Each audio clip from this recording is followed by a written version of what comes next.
Aan die einde van die werksdag hoor 'n miljoenêr 'n tenger stemmetjie vra vir 'n vervalde koek om haar eie verjaarsdag te vier. Die dogtertjie, vuil en honger, wou net 'n klein stukkie hê van 'n droom wat sy nog nooit gehad het nie, en haar woorde sny deur die stilte van die luukse fyngebakwinkel. Toe hy die kind dophou waar sy die koek met haar oorlede ma deel, voel hy hoe sy lewe voor sy oë verander.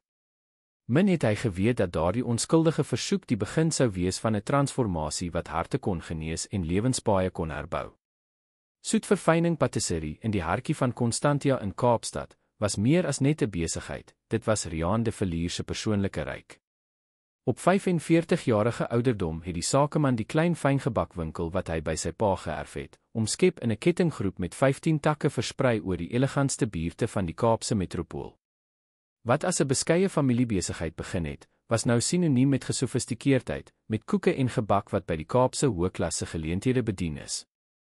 Daardie Junie aand, terwyl die tipiese moetreën saggies oor die stad se strate geval het, het Riaan na sluitingstyd in die hoofdak gebly, gefokus op die maand se balansstate.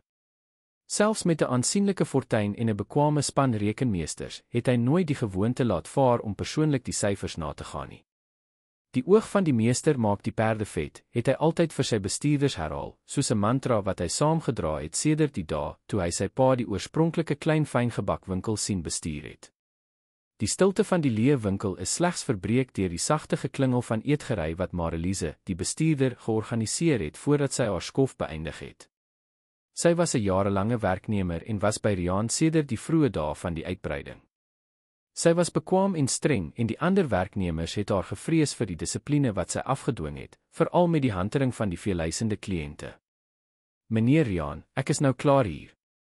Het u enigiets anders nodig voor ek die winkel sluit?" het Marelise gevra, reeds met haar handsak oor haar skouer, gretig om nog 'n lang werksdag af te sluit. "Nee, Marelise. Jy kan maar gaan. Ek sal self sluit as ek hier klaar is," het hy geantwoord sonder om sy oë van die rekenaarskerm af te haal, waar die syfers van die Claremont-tak 'n kommerwekkende daling in verkope getoon het. Dit was toe dat die sagte geklingel van die hoofdeur se klokkie albei se konsentrasie onderbreek het. Marelise het met duidelike irritasie gesig. "Jammer, maar ons is gesluit," het sy hardop aangekondig terwyl sy na die ingang gestap het. Riaan het sy oë vir 'n oomblik opgelig, gereed om terug te keer na sy ontleding, toe iets in die beweging by die deur sy aandag trek. Dit was nie 'n gewone kliënt wat op die laaste oomblik vir 'n soetigheid gehaas het nie. Dit was 'n klein figuurtjie, so klein dat sy skaars by die deurknop kon bykom. Dogtertjie van ongeveer 9 jaar het skugter ingestap. Haar bruin hare was te mekaar en haar klere sigbaar verslyt, het klein skeertjies aan die rande gehad. Aan haar voete was verslete rubberplakkies, onvanpas vir die koue aand buite. Sy het na die vloer gekyk, asof sy bang was om enige volwassene se oë te ontmoet. "Wat wil jy hê, meisie? Sien jy nie ons is al gesluit nie?" het Marelise ongeduldig gevra en beweeg om te keer dat die kind verder die onberispelike fyngebakwinkel binnestap. Riaan het die toneel dopgehou sonder om in te gryp, sy vingers nou bewegingloos bo die sleutelbord. Daar was iets aan die teenwoordigheid van daardie kind wat sy gedagtes oor besigheid en syfers heeltemal verlam het. "Asseblief, Tannie," het Tannie enige vervalde koek, het die dogtertjie se stem amper in 'n fluistering uitgekom, terwyl haar oë uiteindelik opgekyk het en 'n gesiggie openbaar het wat deur onlangse trane gemerk is, wat spore op haar vuil vel gelaat het. "Enige klein stukkie sal deeg." Marelise het haar arms gevou, haar gesig nog harder. "Hierdie is nie 'n liefdadigheidsplek nie, meisie. Gaan vra iewers anders. Dis net vandag is my verjaarsdag," het die kleintjie voortgegaan, haar stem gebreek deur ingehoue snikke, "en ek wou so graag 'n koek hê. Ek het nog nooit 'n regte koek gehad nie." Daardie woorde het soos 'n pyl deur die fyngebakwinkel geskiet en Riaan op 'n manier getref wat hy nie verwag het nie. Sy hand het die muis gelos en hy was heeltemal verdiep in die toneel wat voor hom afgespeel het. Vir 'n oomblik het dit gelyk asof die ligte van die luukse fyngebakwinkel die klein, tenger figuurtjie van die meisie nog meer verblind het, wat die kontras tussen die twee wêrelde amper pynlik gemaak het om te aanskou. Marelise het vlugtig na Riaan gekyk, asof sy leiding soek oor hoe om voort te gaan, maar die sakeman het stil gebly en toegekyk. Met 'n sug van frustrasie het die bestuurder na die toonbank gestap waar hulle vroeër die vertoonkas herrangskik het. "Kyk, 'n stuk sjokoladekoek het op die vloer geval toe ons skoongemaak het. Ons sou dit weggooi, het sy gesê terwyl sy 'n servet geneem en 'n ongelyke stuk koek daarin toegedraai het. Jy kan dit vat, maar moenie weer hier kom bedel nie, verstaan? Hierdie is nie 'n plek vir jou nie. Die dogtertjie se uitdrukking het heeltemal verander toe sy die servet ontvang. Haar oë het geskitter met 'n intensiteit wat in skrille kontras was met haar verslete voorkoms. Sy het die geïmproviseerde pakkie vasgehou asof dit 'n kosbare juweel was. Baie dankie, Tannie. Regtig baie dankie, het sy herhaaldelik uitgeroep, terwyl sy na die deur teruggestap het sonder om haar rug te draai, asof sy bang was hulle sou van plan verander en haar skat terugneem. Mag die Here Tannie seën. En net so vinnig as wat sy ingekom het die klein figuurtjie by die deur verdwyn, met net die sagte geklingel van die klokkie wat agtergebly het. Marelise het haar kop geskit en iets gemompel oor die situasie van hierdie straatkinders, terwyl sy teruggekeer het om haar handsak te gaan haal. Meneer Riaan, ek moet nou regtig gaan. My man wag vir my. Jy kan maar gaan, Marelise, het hy outomaties geantwoord, nog steeds besig om te verwerk wat hy pas aanskou het. Alleen in die fyngebakwinkel het Riaan probeer terugkeer na die sigblaaie, maar die syfers het nou abstrakt gelyk, sonder betekenis. Die beeld van die dogtertjie wat die stuk koek met soveel dankbaarheid vashou, het soos 'n foto in sy gedagtes vasgesteek. Onrustig het hy opgestaan en na die voorste venster van die winkel gestap, miskien om seker te maak sy is weg, miskien gedryf deur 'n nuuskierigheid wat hy self nie verstaan het nie. Dit was toe dat hy 'n toneel aanskou het wat die fondamente van alles wat hy in sy lewe as belangrik beskou het, geskit het. 'n Paar meter van die fyngebakwinkel af, onder die geel lig van 'n lamppaal, het die dogtertjie op die randsteen gaan sit. Met 'n byna eerbiedige versigtigheid het sy die servet oopgemaak en vir 'n paar oomblikke na die ongelyke stuk sjokoladekoek gestaar. Toe met dieselfde delikaatheid het sy dit sorgvuldig in die helfte gebreek. Riaan het gefrons, nuuskierig. Sou sy die helfte vir later bære? Die antwoord het gekom toe die meisie een van die helftes na die donker Kaapse hemel opgelig het, soos iemand wat 'n offer bring. Mamma, kyk net, het haar kinderlike stem gedemp deur die vensterglas gekom. Dis my verjaarsdag en ek het 'n koek gekry. Mamma moet so trots wees op my daar in die hemel. Versigtig het die dogtertjie die helfte van die koek op die grond langs haar neergesit, asof daar regtig iemand daar gesit het. Daarna het sy haar eie helfte geneem en stadig begin eet, elke krummel geniet, terwyl sy opgewonde met die leë spasie langs haar gesels het, en haar afwesige ma aangespreek het met liefde so suiwer dat dit gelyk het of dit die ruimte om haar verlig, ten spyte van die koue en klam nag. Riaan het iets warm en nat oor sy gesig voel gly. Hy het sy hand na sy wang gebring en verbaas besef dat hy huil. Hy, wat nie 'n traan gestort het sedert sy pa se dood 15 jaar gelede nie, het nou 'n knop in sy keel en 'n drukking op sy bors gevoel wat dit moeilik gemaak het om asem te haal. Die toneel het vir 'n paar minute voortgeduur met die dogtertjie wat vrolik met haar onsigbare ma gesels het, oor haar dag vertel het, oor die plekke waar sy was, oor klein vreugdes wat sy in die strate van die groot metropool gevind het. Daar was geen selfbejammering in haar stem nie, net 'n opregte liefde en 'n verbintenis wat die fisiese werklikheid gelyk het te oortref. Toe sy klaar haar helfte geëet het die dogtertjie nog 'n paar oomblikke bly sit, asof sy wag dat haar ma ook hare klaarmaak. Uiteindelik het sy opgestaan, die servet met die ander helfte van die koek opgetel en, in plaas daarvan om dit te eet, dit versigtig toegedraai en in die geskeurde sak van die dun baadjie wat sy aangehad het, gebêre. Kom, mamma, het sy gesê en na die spasie langs haar gekyk. Ons moet 'n slaapplek kry voor dit harder begin reën. En sy het weggestap, op die nat sypaadjie geloop, opgewonde met die naglig gesels, totdat sy om die hoek verdwyn het. Riaan het vir etlike minute roerloos gestaan, asof sy voete aan die vloer van die fyngebakwinkel vasgegroei het. Die toneel wat hy pas aanskou het iets diep binne in hom deurboor en 'n wond blootgelê waarvan hy nie eens die bestaan erken het nie. Meganies het hy die rekenaar afgeskakel, sy besittings bymekaar gemaak en die Kaapse nag ingestap, die fyngebakwinkel agter hom toegesluit.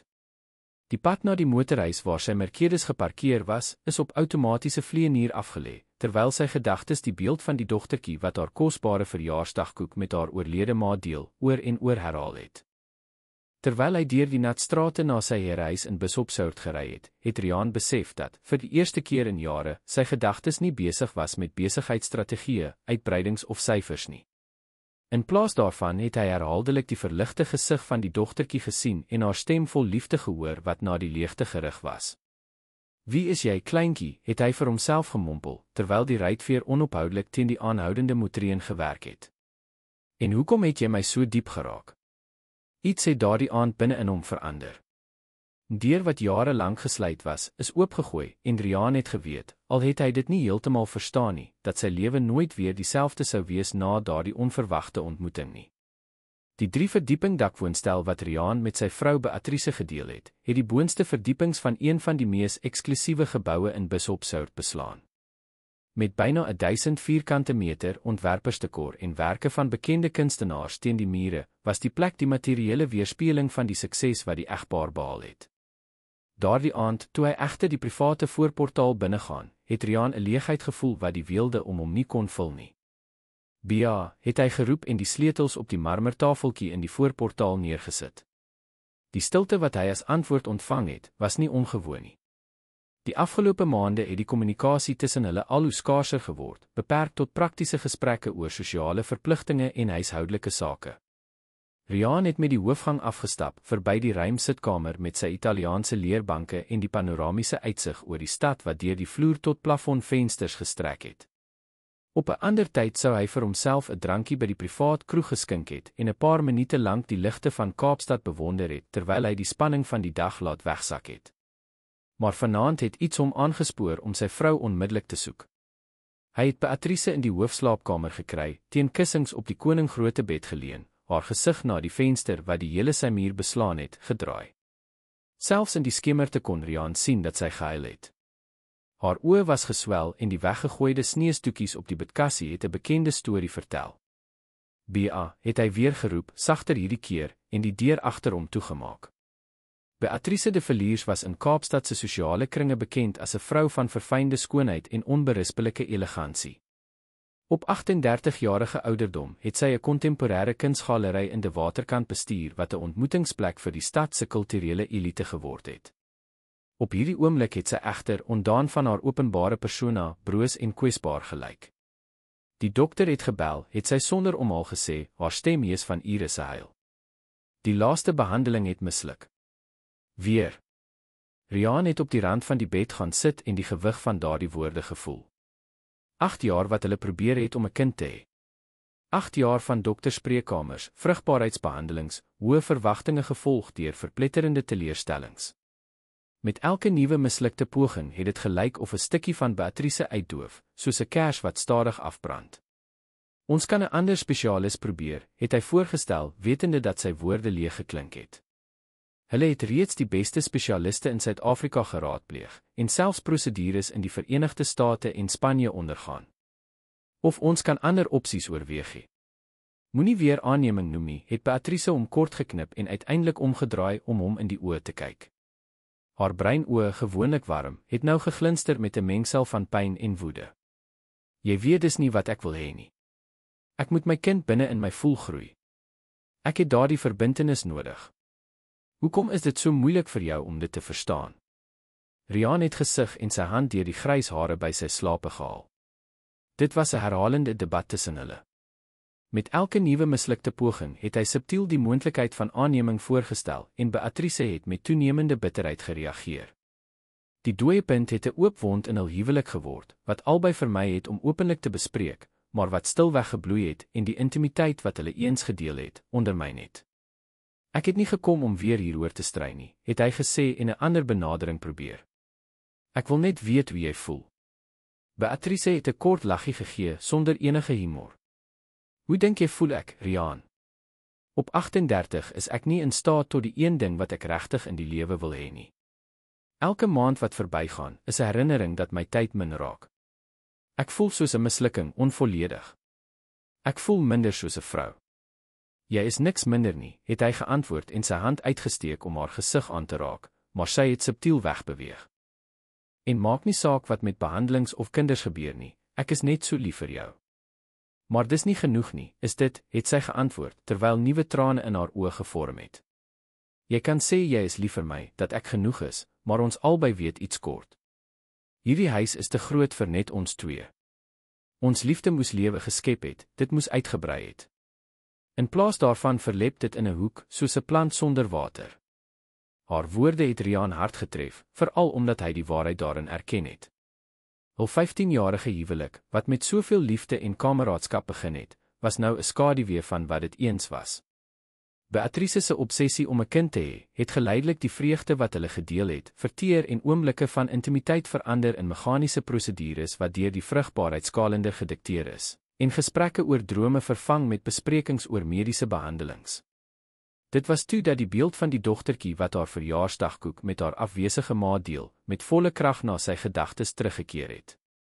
Die toeval was amper ironies, terwyl sy vrou gehuil het omdat sy nie 'n kind kon hê nie, het 'n eensame kind haar verjaarsdag gevier met 'n weggegooide stuk koek op die sypaadjie voor sy fyngebakwinkel. Bia, iets vreemds het vandag by die hoofdak gebeur, het hy begin, onseker hoe om daardie ervaring te deel, maar 'n dringende behoefte gevoel om dit te doen. Dogtertjie, sy kon nie ouer as 9 gewees het nie, het ingekom en vir vervalde koek gevra. Beatrice het 'n traan afgevee, duidelik ongeïnteresseerd aan die begin van die storie. Vir haar was die fyngebakwinkel sy besigheid, nie iets wat hulle gedeel het nie. Maar Riaan het voortgegaan en die kind se voorkoms beskryf, die manier waarop Marilise haar behandel het, en uiteindelik die toneel wat hy deur die venster aanskou het. Sy het die stuk koek in die helfte gedeel, Bia. Sy het die helfte op die grond neergesit en gesê dis vir haar ma wat in die hemel is. Dit was haar verjaarsdag, en daardie stuk koek wat op die vloer van ons winkel geval het, was haar enigste geskenk. Soos hy vertel het, het Beatrice se uitdrukking subtiel verander. Die aanvanklike irritasie het plek gemaak vir 'n huiwerige aandag, en toe vir iets meer kompleks, mengsel van deernis en ongemak. "Hoekom vertel jy my dit?" het sy gevra toe hy klaar was, haar stem nou minder vyandig, maar versigtig, asof sy die rigting van die gesprek aanvoel. "Ek weet nie regtig nie," het Riaan erken, opgestaan en na die venster gestap. Die stad het onder die fyn moetreën geglinster, duisende ligte wat in die waterplasse op die strate daaronder weerkaats het. Miskien omdat ek nie kan ophou om aan haar te dink nie. Of miskien omdat dit my iets laat besef het. "En wat sou dit wees?" het Beatrice gevra en regop in die bed gaan sit. Riaan het na haar gedraai en sy woorde versigtig gekies. Dat die heelal dalk 'n eienaardige sin vir ironie het. Terwyl jy huil omdat jy nie 'n kind het nie, is daar 'n kind alleen in die wêreld wat haar verjaarsdag met 'n stuk koek uit die asblik vier. Beatrice se gesig het onmiddellik verhard. "Wat presies stel jy voor, Riaan? Dat ek eenvoudig my droom moet prysgee en die eerste straatkind wat jou pad gekruis het, aanneem?" "Dis nie wat ek gesê het nie," het hy geantwoord en kalm gebly. "Ek deel net iets wat my diep geraak het. Iets wat my ons prioriteite laat bevraagteken het." "My prioriteite is heeltemal duidelik," het Beatrice verklaar, haar stem nou gelaai met 'n berekende koelheid. "Ek wil my kind hê. Om binne in my voel groei. Niks anders maak op die oomblik saak nie. Nie eers ons huwelik nie," het die vraag ontsnap voordat hy dit kon keer. 'n Swaar stilte het tussen hulle ingetree. Dit was die eerste keer dat een van hulle die olifant in die kamer benoem het, die moontlikheid dat die hardnekkige strewe na 'n kind die verhouding vernietig wat die fondament moes wees van die familie wat hulle so graag wou vorm. Beatrice het weggekyk, haar asemhaling sigbaar vinniger. "Dis nie regverdig nie, Riaan. Jy weet hoeveel dit vir my beteken." "Ek weet," het hy saggies geantwoord en weer nader aan die bed beweeg. "En ek het jou nog nooit opgehou ondersteun met elke poging, elke behandeling nie. Maar soms wonder ek of ons so gefokus is op wat ons nie het nie, dat ons vergeet om te waardeer wat ons saam opgebou het." Hy het stil gebly en moed bymekaar geskraap vir die vraag wat hy regtig wou vra. "En as ons nie 'n biologiese kind kan hê nie, Bea, het jy al daardie moontlikheid oorweeg? Dat ons doel as 'n paartjie dalk anders is as wat ons aanvanklik gedink het?" Haar oor het met nuwe trane gevul. "Ek kan dit nie aanvaar nie," het sy met 'n gebroke stem geantwoord. "Nog nie. Ek moet glo dit gaan gebeur." Riaan het stadig geknik en verstaan dat hy nie die versperring kon oorkom wat Beatrice om haar begeerte opgerig het nie. Hy het langs haar op die bed gaan sit en hierdie keer, toe hy sy hand uitsteek om haar gesig aan te raak, het sy nie wegbeweeg nie. Sy het hom toegelaat om haar trane met sy duim af te vee, in 'n gebaar van intimiteit wat skaars tussen hulle geword het. "Dis laat," het hy gemompel. "Kom ons probeer 'n bietjie rus." Beatrice het stilswygend ingestem en haarself onder die lakens ingewikkel terwyl Riaan na die instapkas gegaan het om aan te trek. Toe hy terugkom en langs haar gaan lê, was hy verbaas toe sy nader skuif en haar kop op sy bors laat rus soos sy in die eerste jare van hul huwelik gedoen het. Jammer, het sy in die donker gefluister. Ek weet ek was die laaste tyd nie maklik nie. Ons is saam hierin, het hy geantwoord en haar met sy arm omhels. In voor- en teespoed, onthou. Sy het teen sy bors geknik en kort daarna het haar asemhaling reëlmatig geword, wat aangedui het dat sy aan die slaap geraak het. Riaan het egter wakker gebly, sy blik op die plafon gevestig terwyl sy gedagtes obsessief die toneel van die klein, eensame dogtertjie op die sypaadjie herleef het. Daar was iets aan daardie kind, iets meer as die ooglopende hartroerende situasie, wat hom op 'n onverklaarbare manier geraak het. 'n Verbinding wat hy nie verstaan het nie, maar met 'n onthitsende sekerheid gevoel het. Wie is jy, het hy weer in die stilte van die kamer gemompel, asof die antwoord uit die lig kon verskyn. En hoekom kan ek nie ophou om aan jou te dink nie? Die volgende dag, na 'n onrustige nag van onderbroke slaap, het Riaan vroeër by die hoofdak aangekom. Met 'n vasberadenheid wat homself verras het, het hy die werknemers diskreet begin uitvra oor die dogtertjie. Hy het uitgevind dat dit nie die eerste keer was dat sy opgedaag het nie. Sy het sporadies gekom, gewoonlik op Dinsdae, Donderdae en Saterdae met sluitingstyd en gevra vir oorskiet of gebak wat weggegooi sou word. Marelise, die bestuurder, was duidelik ongemaklik met die baas se skielike belangstelling in die klein bedelaartjie, soos sy haar genoem het. Ons stuur haar altyd weg, meneer Riaan, het sy verduidelik, asof sy bang was sy sou berisp word omdat sy die vorige aand die stuk koek gegee het. Maar sy hou aan om terug te kom, sy is hardnekkig, daardie meisie. En kom sy altyd alleen, het Riaan gevra en probeer om 'n toevallige toon te handhaaf, terwyl hy die beweging van die winkel deur die venster van sy kantoor dopgehou het. Altyd, het Marelise bevestig. Soms sien ek haar alleen praat, asof iemand by haar is, maar ek het nog nooit iemand saam met haar gesien nie. Daardie inligting het bevestig wat hy die vorige aand aanskou het, die dogtertjie het werklik in haar eie wêreld geleef, waar haar oorlede ma op een of ander manier nog teenwoordig was. As sy weer opdaag, wil ek hê jy moet my onmiddellik laat weet, het hy opdrag gegee en Marelise verras met die erns in sy stem. En moenie haar wegstuur nie. Verstaan? Die bestuurder het geknik, verward maar gehoorsaam en vertrek om toesig te hou oor die voorbereiding van die winkel vir die opening. Riaan het die res van die dag afgelei deurgebring, sy aandag verdeel tussen sy gewone verpligtinge en gereelde kyke na die deur, in die hoop om die klein figuurtjie te sien verskyn. Maar die Dinsdag het verbygegaan sonder enige teken van die meisie. Donderdag het aangebreek met 'n sonnige oggend, wat die aanhoudende moetreën van die vorige dae verdryf het. Riaan het voor die wekker wakker geword en 'n ongewone angs deur sy are voel puls. Beatrice het nog diep langs hom geslaap, haar swart hare oor die wit kussing versprei. Die afgelope 2 dae het hulle 'n stilswynde wapenstilstand gehandhaaf, die onderwerp van vrugbaarheidsbehandelings vermy en gevolglik 'n oppervlakkige skyn van normaliteit in hul roetine herstel. Versigtig om haar nie wakker te maak nie, het Riaan opgestaan en vir die dag gereed gemaak.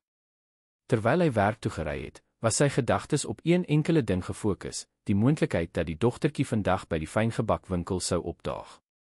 'n Deel van hom het hierdie skielike fiksasie absurd gevind, maar 'n ander, dieper en meer instinktiewe deel het geweet dat daardie toevallige ontmoeting iets fundamenteels binne in hom aangeraak het, iets wat ondersoek moes word. Die dag het stadig verbygegaan, met Riaan wat sy aandag verdeel het tussen vergaderings, telefoonoproepe en voortdurende kontrole van die horlosie. Toe die normale werksdag geëindig het en die laaste kliënte die fyngebakwinkel verlaat het, het hy die werknemers weggestuur en daarop aangedring dat hy self die onderneming sou sluit. Is meneer seker, het Marelise gevra, duidelik agterdogtig oor die baas se ongewone houding. Meneer het nog nooit voorheen die winkel alleen gesluit nie. Ek het 'n paar sake om hier af te handel, het hy ontwykend geantwoord. Gaan huis toe, Marelise. Geniet die aand saam met jou gesin. Teesinnig het die bestuurder uiteindelik vertrek en Riaan alleen gelaat met sy groeiende verwagting. Hy het by een van die tafeltjies naby die venster gesit, met 'n onaangeraakte koppie koffie voor hom, en gewag. Die lig het reeds donker geword toe die bekende geklingel van die klokkie 'n teenwoordigheid by die deur aankondig. Riaan het sy hart voel versnel toe hy die klein figuurtjie skugter sien instap, wat met vrees om haar rondkyk, duidelik op soek na Marelise. Toe haar oë Riaan vind, wat alleen in die leë fyngebakwinkel sit, het sy vir 'n oomblik verstaar, soos 'n wilde diertjie wat 'n potensiële roofdier gewaar. Hallo, het hy saggies gesê en probeer om so min intimiderend as moontlik te lyk. Het jy vandag se oorskiet kom soek? Die dogtertjie het stilswygend geknik, haar groot bruin oë op hom gefestig met 'n mengsel van vrees en vasberadenheid. Staande onder die helder lig van die fyngebakwinkel, kon Riaan haar beter waarneem as Dinsdag aand. Sy was selfs kleiner as wat hy gedink het, waarskynlik nader aan 7 of 8 jaar oud as die 9 wat hy aanvanklik geskat het. Haar donkerbruin hare was deurmekaar in 'n geïmproviseerde poniestert vasgemaak. Dieselfde verslete klere en 'n hemp wat eens rooi was, nou vervaag tot 'n pinkerige skakering, jaans met geskeurde knieë en dieselfde rubberplakkies. Haar maarheid was duidelik, haar dun armpies wat soos takkies uit die wye moue van die hemp gesteek het. Ek het vandag iets beters as oorskiet, het Riaan voortgegaan en stadig opgestaan om haar nie te laat skrik nie. Ek het eintlik vir jou gewag. Die dogtertjie se uitdrukking het onmiddellik na agterdog verander, haar lyfie gespanne asof sy gereed maak om te vlug. Jy hoef nie bang te wees nie, het hy vinnig bygevoeg en sy fout besef. Ek wou jou net iets spesiaals aanbied. Ek was nuuskierig om meer oor jou uit te vind, na die ander dag. Het meneer my gesien, het sy gevra en vir die eerste keer gepraat, haar stemmetjie klein, maar verbasend duidelik. Ja, ek het hy herken. Deur die venster. Ek het gesien hoe jy jou koek deel met jou ma.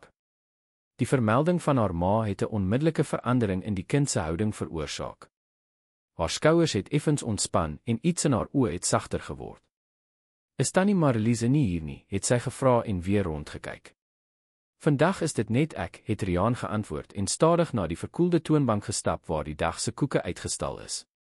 En aangesien dit net ons twee is, wil ek jou graag 'n regte koek aanbied, nie net oorskiet nie. Wat sê jy? Jy kan kies wat jy wil. Die aanbod het te groot gelyk vir die dogtertjie om te begryp. Haar oë het gerek en vinnig beweeg tussen Riaan en die verligte vertoonkas vol uitgebreide koeke. Enige een, het sy gevra, haar stem skaars meer as 'n fluistering. Enige een, het hy met 'n sagte glimlag bevestig. Dis nog steeds jou verjaarsdag, is dit nie? Jy verdien 'n hele koek. Stadig, asof sy bang was om 'n betowering te verbreek, het die dogtertjie nader aan die vertoonkas beweeg.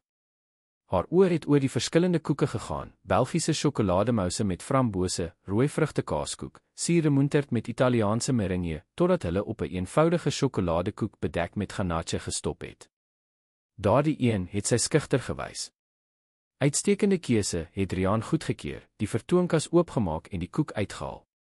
Dis een van ons gewildstes. Sjokolade met 'n brigadeirovulsel. Terwyl hy 'n rymsny gesny en dit op 'n porseleinbordjie geplaas het, het Riaan besluit om 'n groter toenadering te waag. Terloops, ek ken nog nie jou naam nie, het hy terloops opgemerk. Die dogtertjie het gehuiwer en oorweeg of sy hierdie inligting aan die vreemdeling wat haar koek aanbied, moet toevertrou. Julia, het sy uiteindelik geantwoord. My naam is Julia. Dis 'n plesier om jou amptelik te ontmoet, Julia, het hy geglimlag en sy hand formeel uitgesteek soos hy met 'n volwassene sou doen. Ek is Riaan, die eienaar van hierdie fyngebakwinkel. Na 'n kort huiwering het Julia haar klein handjie uitgesteek en die handdruk aanvaar met 'n erns wat buite verhouding met haar ouderdom gelyk het. Kom, sit, het Riaan genooi en na een van die tafeltjies gewys. Ek gaan vir ons iets te drinke kry. Melk? Sap? Koeldrank? Melk, asseblief, het sy geantwoord en versigtig op die stoel gaan sit, asof sy bang was om dit vuil te maak. Terwyl Riaan die drankies gaan haal het, melk vir haar, nog koffie vir homself, het hy uit die hoek van sy oog dopgehou hoe Julia met 'n byna eerbiedige uitdrukking na die bord voor haar kyk, sonder om nog aan die koek te raak, asof sy vir toestemming wag. Jy kan maar eet, het hy haar aangemoedig toe hy met die drankies terugkom.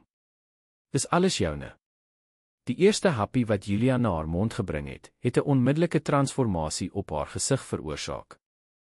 Haar oë het toegegaan en 'n uitdrukking van pure genot het haar gelaatstrekke verlig, wat die tekens van bekommernis en agterdog wat permanent daar ingebrand gelyk het, vir 'n oomblik vervang het. Dis die lekkerste koek wat ek nog ooit in my lewe geëet het sy verklaar nadat sy gesluk het, 'n klein sjokoladesnorretjie wat bo haar bolop gevorm het. Ek is bly jy hou daarvan, het Riaan geantwoord, sy hart wat op 'n vreemde manier saamgetrek het. Hoeveel keer het hy al komplimente oor sy produkte gehoor? Honderde, miskien duisende. Maar nie een het soveel beteken soos die eenvoud van daardie opmerking nie. Gedurende die volgende paar minute, terwyl Julia elke vurkvol geniet het asof dit 'n godsdienstige ervaring was, het Riaan geleidelik 'n gesprek opgebou en probeer om nie indringend of dreigend te lyk nie.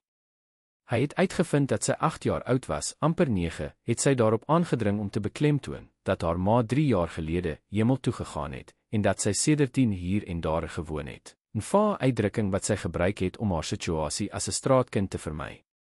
En jou pa, het Riaan versigtig gevra. Julia het haar skouers opgetrek. Ek het hom nooit geken nie. Mamma het gesê hy het baie ver gereis voor ek gebore is. Het jy geen familie nie? Ooms, grootouers? Nog 'n skouer ophaal? Nie dat ek weet nie. Dit was net ek en mamma. Riaan het 'n golf van deernis so intens gevoel dat hy vir 'n oomblik sprakeloos was. Voor hom was 'n kind wat alles en almal verloor het, maar wat steeds 'n waardigheid en innerlike krag behou het wat baie volwassenes nie besit het nie. En waar slaap jy, Julia? Het hy uiteindelik gevra en probeer om sy stem terloops te hou, alhoewel sy hart vinnig geklop het. Die dogtertjie het sigbaar ongemaklik geword met die vraag, haar oë het na die byna leë bord afgedwaal. Op verskillende plekke het sy vaag weggeantwoord. Dit hang af van die dag. Ek verstaan, het Riaan gesê en besluit om nie aan te dring nie. En wat hou jy daarvan om te doen? Buiten om sjokoladekoek te eet, natuurlik. Die verandering van onderwerp het gewerk. 'n Klein glimlaggie het weer op Julia se gesig verskyn. Ek hou daarvan om te teken, het sy met meer entoesiasme geantwoord. En om na die wolke te kyk. Mamma het gesê ons kan vorms daarin sien. Ek hou ook van stories. Voorheen het ek na die openbare biblioteek gegaan, maar die tannie daar het begin vra waar my ma is, toe het ek opgehou gaan. Terwyl sy gepraat het, het Riaan opgemerk hoe haar oë af en toe na die leë spasie langs haar afgedwaal het, asof sy seker maak dat iemand daar goedkeur wat sy sê. Die verbintenis wat sy met haar ma se geheue gehandhaaf het, was tasbaar, amper 'n fisiese teenwoordigheid tussen hulle. Julia, het hy begin, huiwerig, onseker hoe om die vraag te formuleer wat hy regtig wou vra. Onthou jy wat jy die ander aand vir my gesê het? Oor dit jou verjaarsdag is. Sy het geknik en die laaste oorblyfsel sjokolade van die lepel afgelek. Was dit regtig jou verjaarsdag? Ja, het sy bevestig. 25 Junie. Mamma het altyd vir my 'n tuisgemaakte koek gebak. Haar gunsteling was sjokolade. Riaan het geknik en die inligting geabsorbeer. Jy weet, ek het gedink dit sal goed wees om meer met jou te praat. Om jou storie beter te leer ken. Julia se oë het weer versigtig geword. Hoekom? Die direkte vraag het hom onkant gevang. Hoekom, inderdaad? Wat het hy probeer doen? Wat was sy doel met hierdie toenadering? Nie eers hy kon die drang wat hy gevoel het om hierdie spesifieke kind te help, ten volle verduidelik nie, terwyl daar soveel ander in soortgelyke situasies in die strate van Kaapstad was. Omdat ek dink ons kan mekaar dalk help, het hy uiteindelik geantwoord. Jy het 'n paar dinge nodig wat ek kan bied, soos kos en 'n veilige plek. En ek wel, kom ons sê my lewe was nie so betekenisvol soos dit moes wees nie. Om jou te help, kan dit verander. Julia het hom met 'n onthitsende intensiteit vir iemand so jonk bestudeer. Haar oë, het Riaan besef, het 'n diepte besit wat gepraat het van ervarings wat geen kind moes hê nie. Wil u vrou my ook help, het sy direk gevra. Die vraag het hom verras. Hoe weet jy ek is getroud? Julia het na die trouring aan sy linkerhand gewys. Mamma het my geleer dat mans met so 'n ring getroud is. Riaan het geglimlag, beïndruk met haar waarneming. Jou ma het jou goed geleer. En om jou vraag te beantwoord, my vrou weet nog nie van jou nie. Maar ek is seker as sy jou ontmoet, sal sy ook wil help. Hy was nie seker of hy dit regtig geglo het nie, gegeewe Beatrice se huidige emosionele toestand, maar hy wou die dogtertjie nie met volwasse kompleksiteite laat skrik nie. Kyk, ek weet jy ken my nie goed nie, en dat jy geleer het om versigtig te wees vir vreemdelinge, het hy voortgegaan. Maar ek wil iets voorstel, wat van ons ontmoet môre, nie hier nie, maar op 'n plek waar jy veilig voel. Ons kan meer gesels en ek beloof ek sal nog koek saambring. Die laaste opmerking het 'n klein glimlaggie ontlok. Ek kan u by die De Waalpark ontmoet, het sy voorgestel na 'n paar oomblikke van oorweging. Ek is soms daar is baie bome en bankies. Riaan het die plek geken, 'n boomryke park in die buurt Oranjezicht, nie ver van die fyngebakwinkel nie. Perfek. Wat van 10 uur die oggend? Naby die sentrale musiekpaviljoen. Julia het geknik en toe na die horlosie teen die muur van die fyngebakwinkel gekyk. Ek moet nou gaan. Ek moet 'n plek kry om te bly voor dit te laat word. Die gedagte om haar in die strate uit te laat, veral met die wete dat sy die nag op 'n geïmproviseerde plek sou deurbring, het 'n fisiese angs in Riaan veroorsaak. Maar hy het erken dat hy haar nie eenvoudig kon keer of dwing om sy hulp te aanvaar nie. Vertroue sou geleidelik opgebou moes word. Natuurlik het hy ingestem en opgestaan. Maar voor jy gaan, laat ek die res van die koek vir jou inpak om saam te neem. Terwyl hy die hele koek versigtig in een van die elegante bokse van die fyngebakwinkel verpak het, het Riaan diskreet 'n paar croissants en brode bygevoeg wat van die dag oorgebly het. Hier is dit, het hy gesê en die pakkie vir haar gegee. Vir jou en vir jou ma. Julia se oë het gereg toe sy besef sy kry die hele koek, nie net die sny wat sy geëet het nie. Is meneer seker? Sal dit nie vir meneer probleme veroorsaak nie? Absoluut geen, het hy met 'n glimlag verseker. Ek is die eienaar, onthou. Ek kan met die koeke maak wat ek wil. Sy het die boks teen haar bors vasgedruk asof dit die kosbaarste van skatte was. Dankie, meneer Riaan. Net Riaan, asseblief. En môre om 10 uur in die park. Moenie vergeet nie. Julia het plegtig geknik. Ek sal nie vergeet nie. Ek beloof. Hy het haar na die deur vergesel en haar dopgehou terwyl sy met die sypaadjie weggestap het. Hierdie keer, in plaas daarvan om op die randsteen te gaan sit, het sy met 'n doelgerigtheid aanhou loop, waarskynlik gretig om 'n veilige plek te vind waar sy haar onverwagte skat kon geniet. Terwyl hy die fyngebakwinkel gesluit het, het 'n teenstrydige mengsel van emosies binne Riaan gewoel. Daar was die bevrediging dat hy daarin geslaag het om 'n verbintenis met die dogtertjie te bewerkstellig, maar ook 'n oorweldigende bekommernis oor haar onmiddellike welstand en 'n vrees oor hoe Beatrice sou reageer as sy van sy planne sou hoor. Want alhoewel hy nog nie presies geformuleer het wat hy van plan was om te doen nie, was een ding duidelik in sy gedagtes: hy kon nie eenvoudig terugkeer na sy normale lewe met die wete dat Julia in die strate slaap nie. Op een of ander manier sou hy 'n manier vind om haar te help. En miskien in die proses sou hy ook 'n doel vind om die leegheid te vul wat in sy eie huwelik gegroei het. Met hierdie vasberadenheid het hy in sy motor geklim en terug huis toe gery, terwyl hy in sy gedagtes geoefen het, hoe hy die saak met Beatrice sou aanroer. Dit sou 'n moeilike gesprek wees, daaroor was hy seker. Maar iets binne in hom het daarop aangedring dat dit die moeite werd was om vir hierdie saak te veg. Want iewers in die strate van Kaapstad het 'n klein dogtertjie genaamd Julia, sonder om dit te weet, 'n deur in sy hart oopgemaak wat hy nie eens geweet het bestaan nie. Die Vrydagoggend het aangebreek met 'n intense blou lig, 'n seldsaamheid in Kaapstad daardie tyd van die jaar. Riaan het voor die wekker wakker geword, na 'n nag van onderbroke slaap. Beatrice het nog geslaap toe hy vertrek het, en net 'n briefie gelos waarin hy verduidelik het dat hy oggendverpligtinge het en dalk laat sou wees vir die middagete wat hulle met vriende beplan het. Dit was die eerste keer in jare dat hy vir sy vrou gelieg het, al was dit deur weglating. Hy het Julia die vorige aand nie genoem nie, uit vrees vir 'n stryery waarvoor hy nie voorbereid was nie. Hy moes eers seker wees van wat hy regtig wou voorstel, en daarvoor het hy nog 'n ontmoeting met die dogtertjie nodig gehad. Teen 9:30 het Riaan reeds deur die boomryke paadjies van die Waalpark gestap. Die plek was 'n klein oase van rustigheid te midde van die stedelike Charles, 'n tuin in Engelse styl met goed versorgde blombeddings, eeueoue bome en 'n bekoorlike sentrale musiekpaviljoen. Daardie weekoggend was die park relatief leeg, met net 'n paar kinderoppassers wat stootwaandjies stoot en bejaardes wat die sagte son op bankies wat oor die area versprei was, geniet het. Met 'n sak van die fyngebakwinkel met 'n volledige ontbyt, koeke, brode, vrugte en 'n bottel sap, het Riaan op 'n bankie naby die musiekpaviljoen gaan sit, vanwaar hy die ingange van die park kon dophou.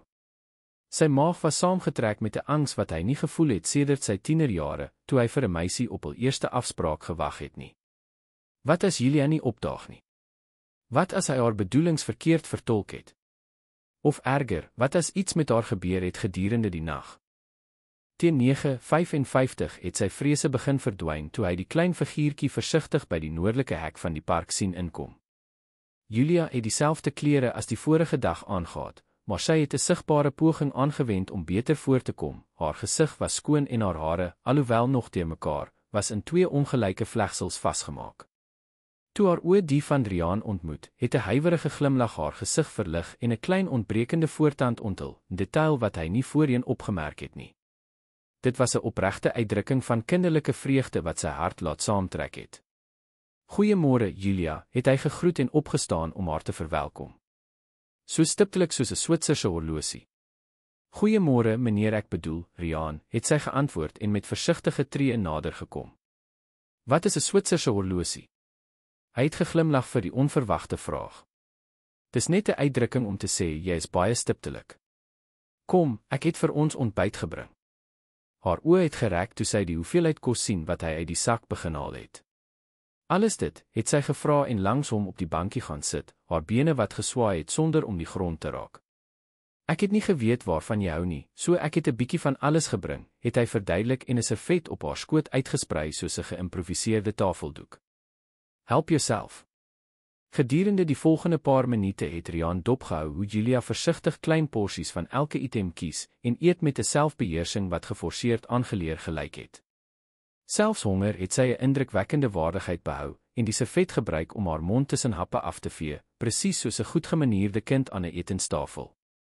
"Jou ma het jou goeie tafelmaniere geleer," het hy opgemerk en probeer om 'n meer persoonlike gesprek te begin.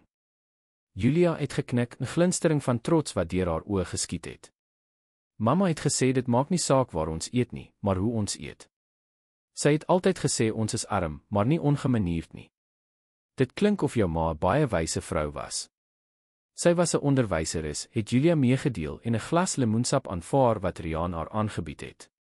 "Sy het skool gehou in 'n klein skooltjie naby waar ons gewoon het.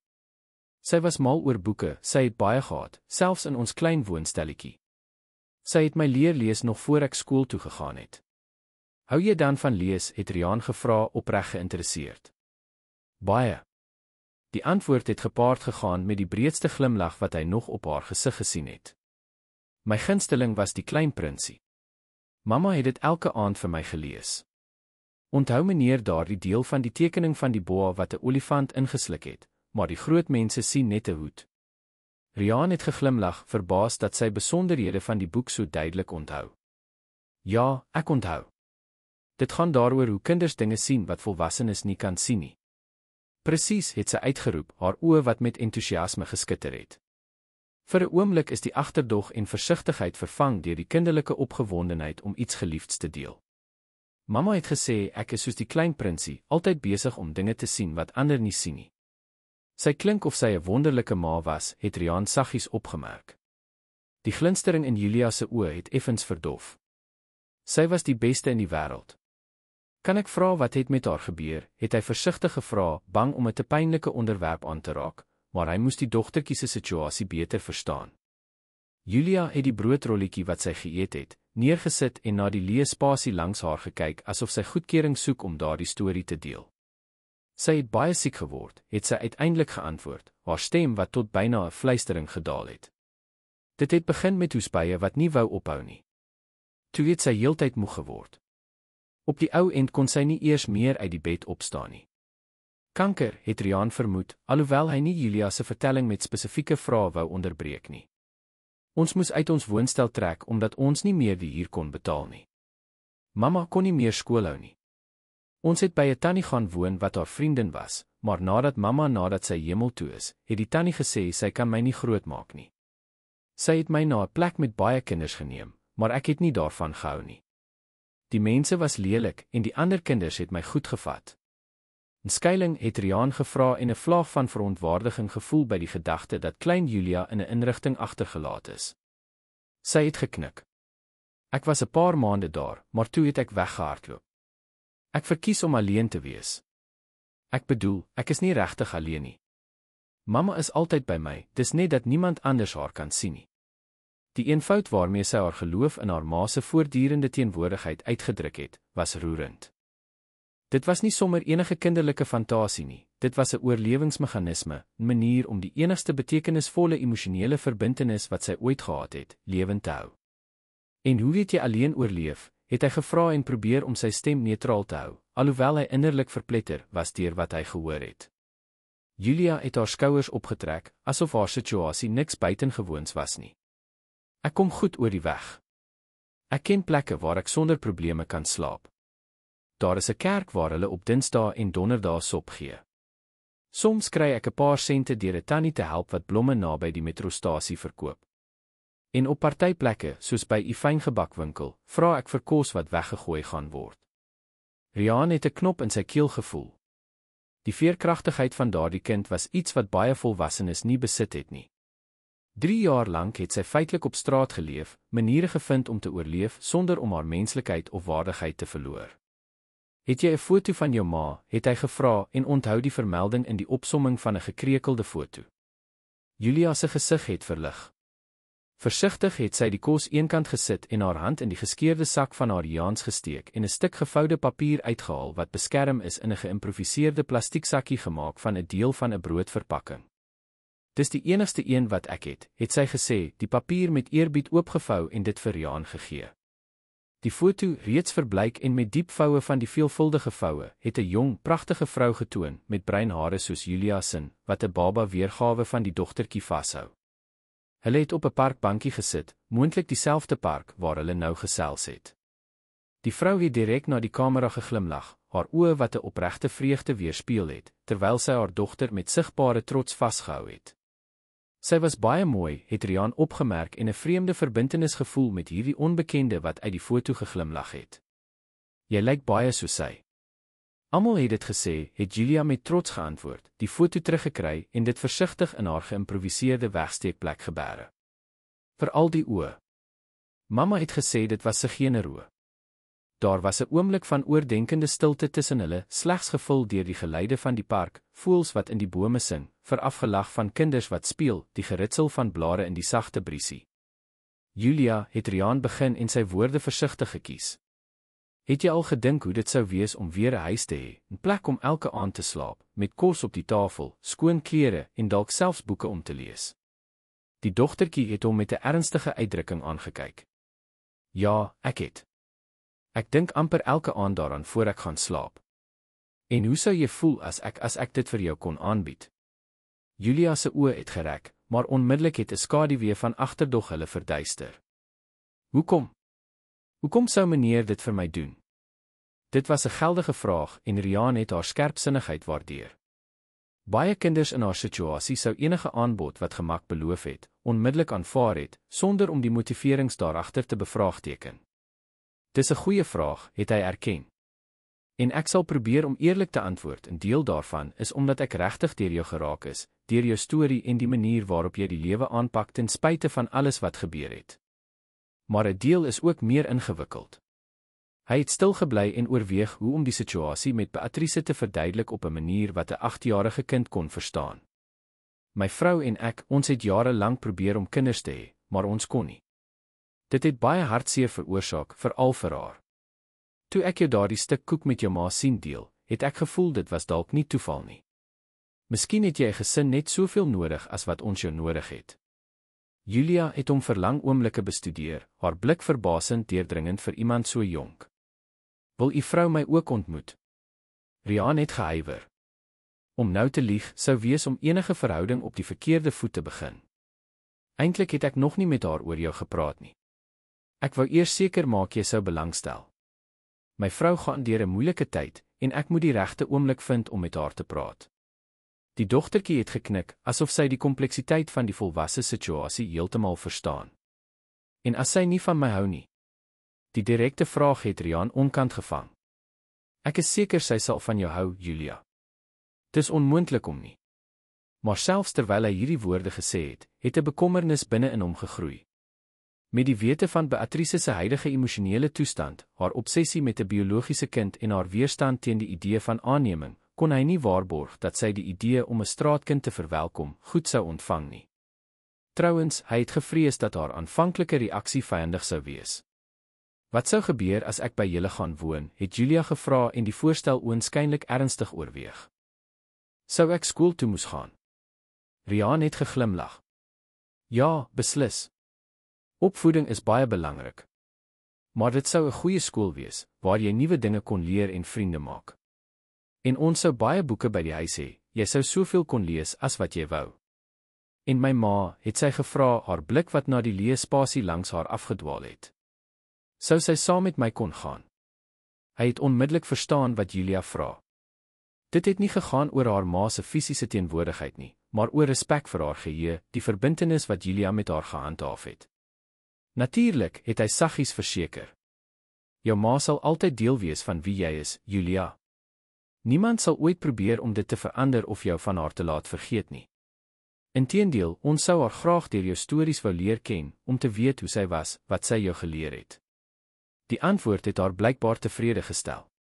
'n Klein glimlaggie het op haar lippe verskyn, en sy het weer na die spasie langs haar gekyk, asof sy 'n onsigbare teenwoordigheid geraadpleeg het. Ek dink sy sou van meneer gehou het sy uiteindelik gesê.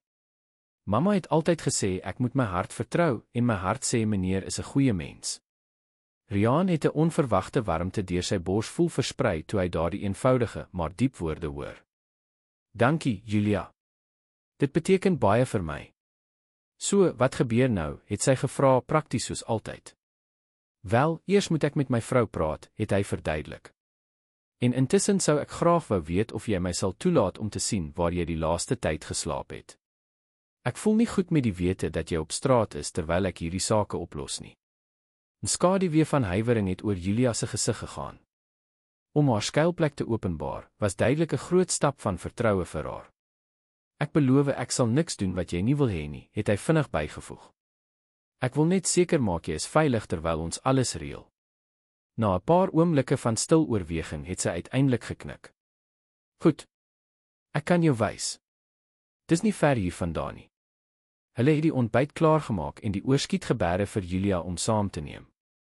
Terwyl hulle met die paadjies van die park na die suidelike hek gestap het die dogtertjie verbasend haar klein handjie in Riaan se gegly, 'n gebaar van vertroue wat hom diep ontroer het. Nadat hulle die Waalpark verlaat het Julia hom 'n paar blokke verder gelei na 'n ouer deel van Oranjezicht, waar herhuise uit die vroeë 20ste eeu tussen moderne geboue weerstand gebied het. Hulle het voor 'n indrukwekkende verlate herhuis gestop, omring deur heininge en borde wat lees, privaat eiendom en toegang verbode. Dis hier, het sy aangedui en na 'n diskrete opening tussen twee heininge gewys. Ek het 'n manier gekry om in te kom sonder dat iemand agterkom. Riaan het die plek met kommer bekyk. Die herehuis het gelyk of dit in die proses van sloping of opknapping was, met steierwerk aan 'n deel van die struktuur en puin wat op die terrein sigbaar was. Dis gevaarlik om hier te bly, Julia, het hy opgemerk en probeer om nie krities te klink nie. Hierdie strukture kan ineenstort. Ek bly net in die agterste deel, het sy verduidelik, asof dit die gevaar uitskakel. Daar is 'n bediende kamertjie wat nog heel is. En amper niemand kom hier nie, so dis veilig ek bedoel, daar is nie slegte mense hier naby nie. Riaan se hart het saamgetrek by die gedagte dat hierdie kind alleen in 'n verlate gebou slaap, blootgestel aan allerhande gevare. Kan ek sien waar jy slaap, het hy saggies gevra. Julia het gehuiwer, maar toegeknik. Kom, ek sal jou wys, maar ons moet vinnig wees. Die wagte kom soms in die middag verby. Met verbasende behendigheid het sy deur die opening in die heininge geglip en Riaan, nadat hy seker gemaak het niemand sien hulle nie, het haar met aansienlik meer moeite gevolg en sy dierpak in die proses vuil gemaak. Binne die terrein het sy hom deur 'n geïmproviseerde paadjie tussen pyn en vrygroeiende plante groei gelei om die hoofstruktuur heen totdat hulle agter aangekom het, waar daar 'n klein aangeboude gebouetjie was wat eens as bediende kwartiere moes gedien het. Dis hier, het Julia gesê en 'n houtdeur gestoot wat gekraak het toe dit oopgaan. Die binnekant was 'n enkele klein vertrek met 'n smal venster wat min lig verskaf het. Tot Riaan se verbasing was die ruimte, ten spyte van die omstandighede, verbasend georganiseer. In 'n hoek was daar 'n dun matras bedek met 'n verslete kombers, maar netjies opgevou. Langsaan het 'n kartontoos as 'n geïmproviseerde bidkassie gedien, waarop 'n paar skatte versigtig gerangskik was, 'n gebreekte kam, 'n paar kleurpotlode, 'n gekrekelde noteboek, 2 vervlenterde laptoppe en, wat gelyk het na 'n klein boekie. Mag ek, het hy gevra en na die boek gewys. Julia het geknik en hy het die voorwerp versigtig opgetel. Dit was 'n verslete uitgawe van Die Klein Prinsie, met verskeie los bladsye wat deur 'n rek bymekaar gehou is.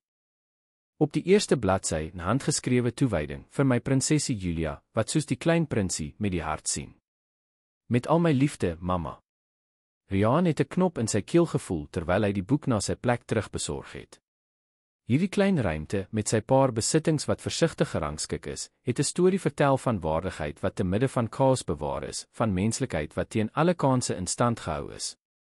Jy het hierdie ruimte goed georganiseer, het hy opgemerk, opreg beïndruk met die dogtertjie se poging om 'n tuiste uit niks te skep.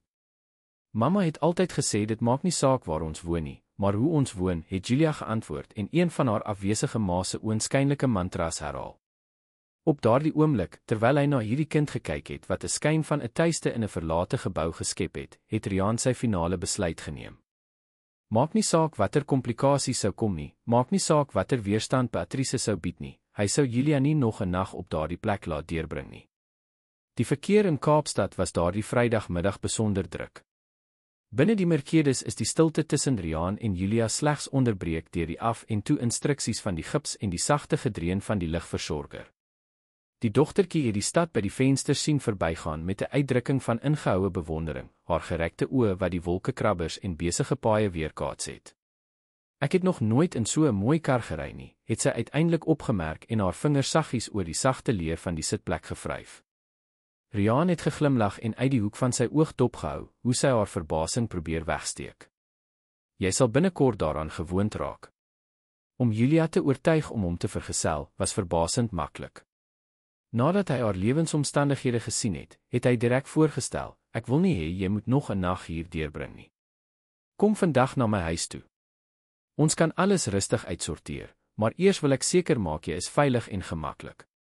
Na 'n kort oomblik van huiwering en 'n kyk na die leë spasie langs haar, die stille konsultasie met haar onsigbare ma, het Julia met 'n eenvoudige kopknik ingestem. Sy het haar paar besittings in 'n supermarksakkie bymekaar gemaak wat sy onder die matras gevou gehou het, haar kosbaarste skat, die foto met haar ma, in haar sak geberre en Riaan gevolg sonder om terug te kyk. Nou, terwyl hulle die luukse woonkompleks in Bishopshout nader, het Riaan 'n groeiende angs gevoel. Hy kon nie gedurende die dag met Patrice praat nie, sy het nie sy oproepe beantwoord nie, waarskynlik nog geïrriteerd omdat hy die middagete met vriende gemis het. Hy was op die punt om by die huis aan te kom met 'n straatkind, sonder enige vooraf waarskuwing, en haar aan sy vrou voor te stel as 'n kandidaat vir wat presies. Aanneming.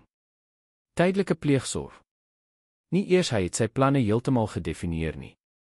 Is u huis baie groot, het Julia gevra en sy gedagtes onderbreek.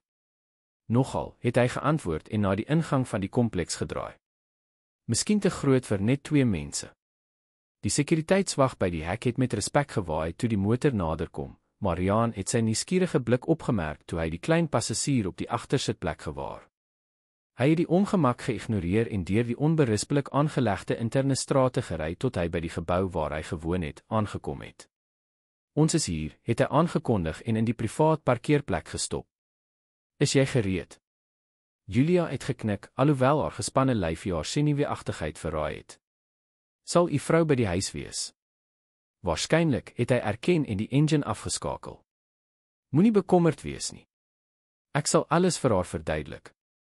Die selfvertroue in sy stem was groter as wat hy werklik gevoel het. Terwyl hy Julia se klein sakkie met besittings geneem en haar na die privaat huisbak gelei het, het hy in sy gedagtes verskillende benaderings vir die naderende gesprek met Patrice geoefen. Nie een het bevredigend gelyk nie. Die huisbak het stil na die dakwoonstel opgery. Die deure het direk in die voorportaal van die woonstel oopgegaan, en Riaan het die sekuriteitskode op die paneel langs die deur ingetik. Bia, het hy geroep toe hy instap, en Julia half agter hom weggesteek gehou. Ek is by die huis. Die woonstel was stil, maar die ligte wat aan was, het aangedui dat iemand teenwoordig was. Na 'n paar oomblikke het Patrice uit die rigting van die slaapkamers verskyn, geklee in yogaklere en met haar hare in 'n poniestert vasgemaak. Haar gesig, gewoonlik kalm selfs in tye van spanning, het duidelike tekens van irritasie getoon. Jy het uiteindelik besluit om op te daag, het sy koel opgemerk, sonder om dadelik die teenwoordigheid van die kind wat gedeeltelik agter haar man versteek was, op te merk. Die middagete was 'n ramp, as jy wonder. Ek moes 'n belaglike verskoning uitdink oor 'n noodgeval by die fyngebakwinkel om jou afwesigheid te verduidelik. Jammer daaroor, het Riaan geantwoord en sy stem kalm gehou. Ek het 'n belangrike afspraak gehad wat ek nie kon uitstel nie. Dit was toe dat Patrice se blik effens afgedwaal en die beweging agter hom opgevang het. Haar oë het gerek toe sy die klein, deurmekaar figuurtjie wat gedeeltelik weggesteek was, gewaar. Wie is dit, het sy gevra, haar stem 'n mengsel van verbasing en verwarring. Riaan het 'n tree eenkant toe gegee en Julia heeltemal ontbloot, wat Beatrice met 'n mengsel van versigtigheid en nuuskierigheid aangekyk het. Hierdie is Julia, het hy voorgestel en sy hand saggies op die dogtertjie se skouer geplaas. Julia, hierdie is my vrou, Beatrice. Vir 'n oomblik het niemand beweeg nie. Beatrice het haar blik tussen die kind en haar man afgewissel, asof sy probeer verwerk wat aan die gebeur was. Riaan, het sy uiteindelik gesê, haar stem beheers maar gespanne, kan ons vir 'n oomblik in die kombuis praat. Sonder om 'n antwoord af te wag, het sy omgedraai en na die kombuis gestap, wat aan die teenoorgestelde kant van die sitkamer geleë was. Haar afgemete tree het die poging om haar kalmte te bewaar verraai. Wag 'n oomblik hier, goed, het Riaan vir Julia gevra en na een van die banke in die sitkamer gewys. Ek gaan vinnig met Beatrice praat en kom dadelik terug. Julia het geknik en versigtig op die rand van die bank gaan sit, asof sy bang was om dit vuil te maak. Haar oë het die luukse omgewing met 'n mengsel van bewondering en ongemak bekyk. In die kombuis het Beatrice met gevoude arms gewag, teen die marmer toonbank geleun. Sodra Riaan ingekom en die deur gedeeltelik toegemaak het, het sy in woedende fluisteringe uitgebars. Wat die duiwel gaan hier aan, Riaan? Wie is hierdie kind en hoekom het jy haar na ons huis gebring? Dis 'n lang storie, het hy begin en sy stem laag gehou sodat Julia nie kon hoor nie. Onthou jy die dogtertjie wat ek die ander dag genoem het? Die een wat by die fyngebakwinkel opgedaag het en vir vervalde koek gevra het omdat dit haar verjaarsdag was. Beatrice se gesig het herkenning gevolg deur ongeloof geregistreer. Sê jy vir my dis sy? Die dogtertjie van die koek? Haar blik het vlugtig na die sitkamer gedraai waar Julia gewag het. Hoekom het jy haar hierheen gebring? Omdat sy niemand het nie, Bea, het hy geantwoord, die emosie wat in sy stem deurskyn. Haar ma is 3 jaar gelede oorlede. Sy het geen pa, geen familie nie. Sy het in 'n verlate gebou gewoon, op 'n ou matras op die vloer geslaap. En dis verskriklik, regtig, het Beatrice geantwoord, haar stem effens sagter, maar daar is instansies, skuilings, maatskaplike dienste om hierdie situasies te hanteer. Wat presies het jy gedink om te doen? Haar aanneem. Die woord het tussen hulle gehang, gelaai met komplekse betekenisse. Riaan het gehuiwer voordat hy geantwoord het, bewus daarvan dat hulle sensitiewe terrein betree. Ek het gedink miskien. Ja. Beatrice se gesig het onmiddellik verhard. Na al hierdie jare wat jy weet hoe ek oor aanneming voel. Na al ons besprekings daaroor. Jy besluit eenvoudig om 'n straatkind huis toe te bring en verwag dat ek die idee net so, sonder meer, sal omhels. Dis nie 'n impulsiewe besluit nie, Bea, het hy homself verdedig, alhoewel hy erken het dat dit in 'n sekere sin presies dit was. Ek het daar lank hieroor gedink.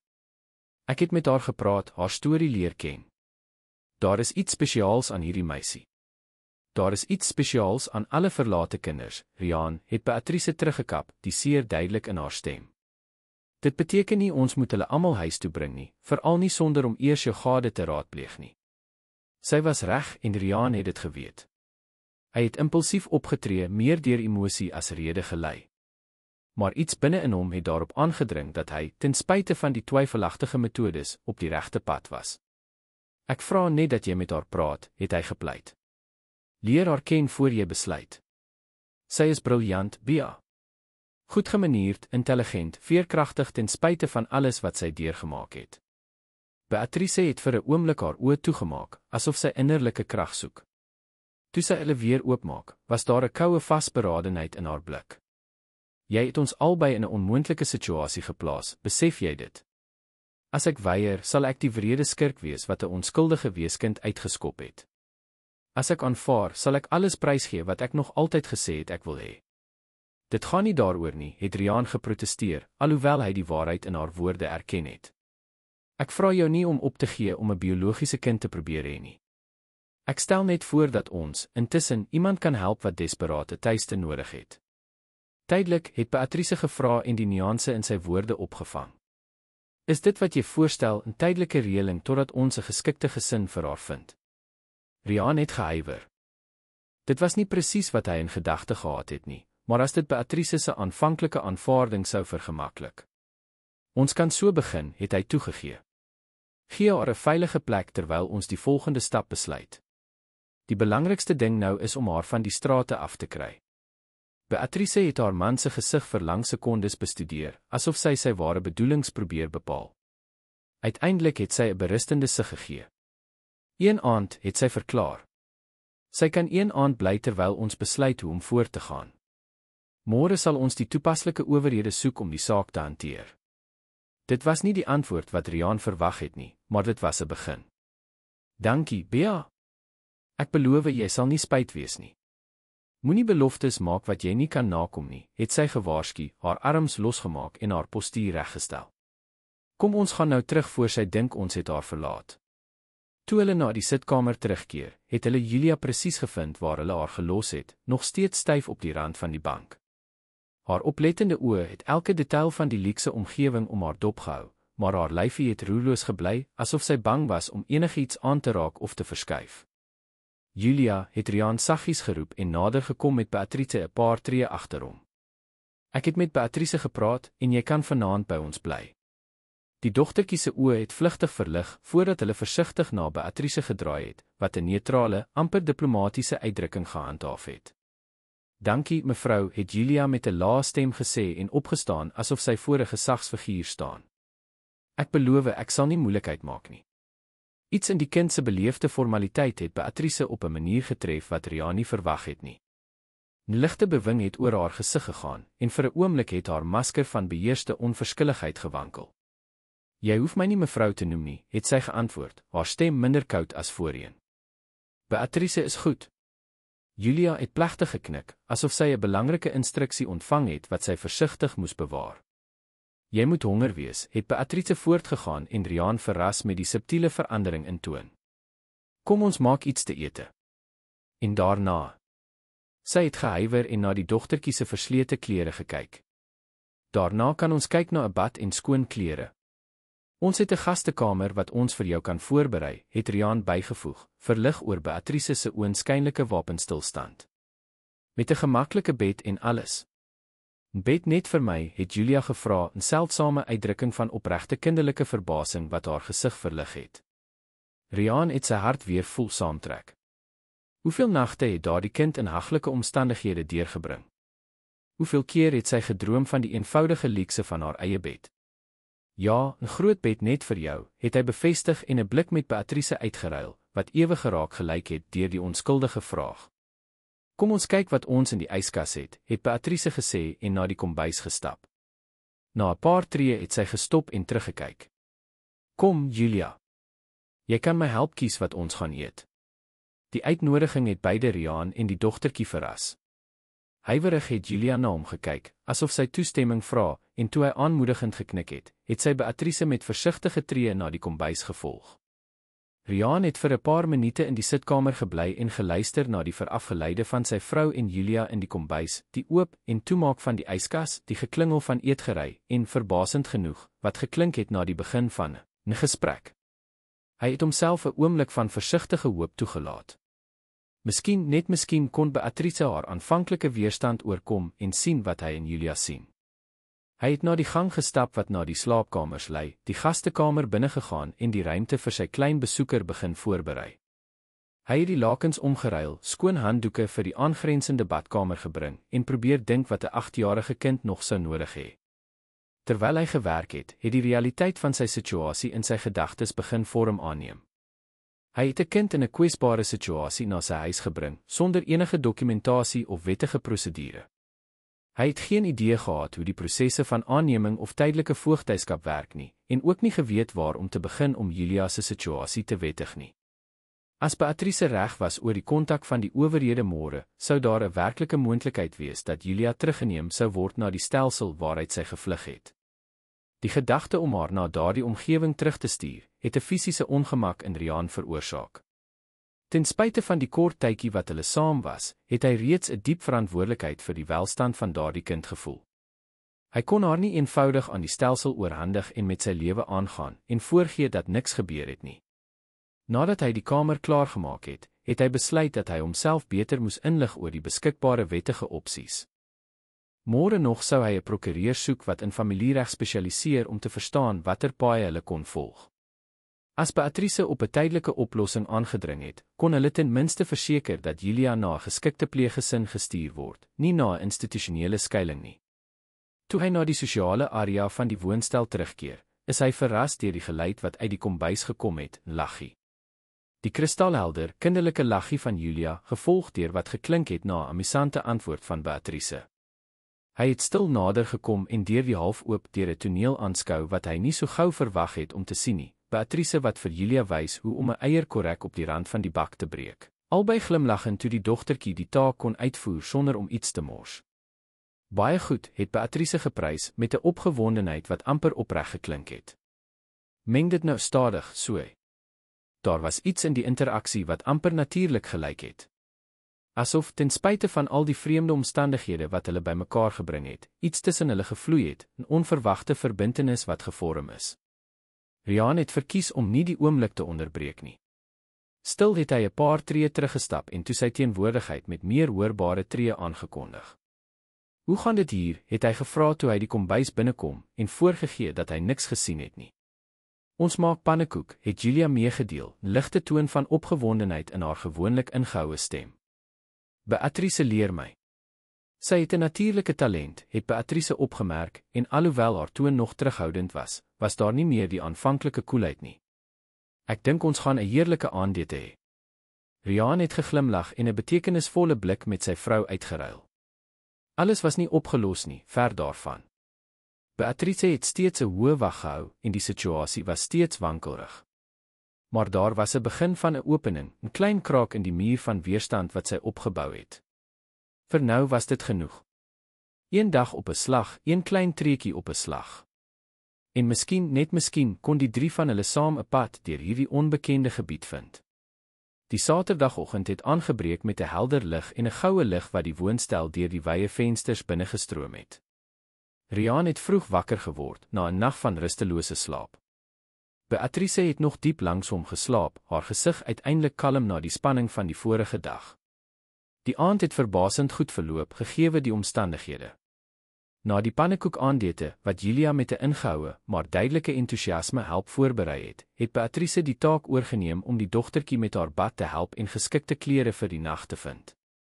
Een van haar eie hemde het as 'n geïmproviseerde nagrok gedien en Julia se klein lyfie heeltemal ingesluk, wat nog kleiner gelyk het toegedraai in die dun materiaal. Toe Riaan gaan goeienag sê het vir die dogtertjie, wat reeds in die gastekamer geïnstalleer was, het hy haar op die koningroote bed sien sit, amper verlore te midde van die sagte kussings en lakens. Langs haar, op die bedkassie, was haar paar besittings versigtig gerangskik, die boek, die klein prinsie, die twee vervlenterde laptoppe, en die foto beskerm in die geïmproviseerde plastieksakkie. Alles reg daar, het hy gevra en op die rand van die bed gaan sit. Julia het geknik, haar oë wat die ruimkamer met 'n mengsel van bewondering en ongemak bekyk het. Dis baie groot. Te groot. Sy het gehuiwer. Dis net dat ek is gewoond aan klein ruimtes. Dit voel baie leeg. Riaan het onmiddellik verstaan. Na jare se slaap in beknopte plekke, eers die klein woonstel met haar ma, toe die skuiling en uiteindelik die kamertjie in die verlate gebou, het die luukse gastekamer met sy meer as 30 vierkante meter, waarskynlik buitenspore groot en onpersoonlik gelyk. Môre kan ons dit geselliger maak, het hy beloof. Miskien 'n paar boeke koop, speelgoed, wat sou jy graag hier wou hê? Die vraag het Julia blykbaar verras, asof die idee om iets vir haarself te vra 'n vreemde konsep was. Ek weet nie, miskien klere. Alles is so wit. Hy het geglimlag en vir die eerste keer opgemerk hoe die gastekamer, met sy minimalistiese dekor en neutrale klere, vir 'n kind steriel moes lyk. Môre sal ons klere hier insit. Ek beloof. Nou, terwyl hy versigtig opgestaan het om Beatrice nie wakker te maak nie, het Riaan beplan om daardie belofte na te kom. Hy sou eers kyk of Julia al wakker was. Kinders word gewoonlik vroeg wakker, nie waar nie? En dan 'n stewige ontbyt voorberei. Miskien kon hulle daarna saam uitgaan om 'n paar goed vir die kamer te koop en dit in 'n meer geskikte ruimte vir 'n kind omskep. Hy het stil met die gang afgestap en voor die deur van die gastekamer gestop. Dit was op 'n skriffie oop, presies soos hulle dit die vorige aand gelos het, sodat Julia nie geïsoleerd of bang sou voel in 'n vreemde omgewing nie. Deur die skriffie het hy geloer en verwag om die dogtertjie nog aan die slaap te sien. Tot sy verbasing was die bed onberispelik opgemaak, met die kussings perfek gerangskik, asof niemand daar geslaap het nie. Vir 'n oomblik van paniek het hy gedink Julia het gedurende die nag weggehardloop. Toe merk hy 'n klein bondeltjie op wat in die verste hoek van die kamer opgekrul was, gedeeltelik weggesteek deur die dekoratiewe leunstoel. Julia het in die kombers toegedraai geslaap, direk op die vloer, haar rug teen die muur ondersteun.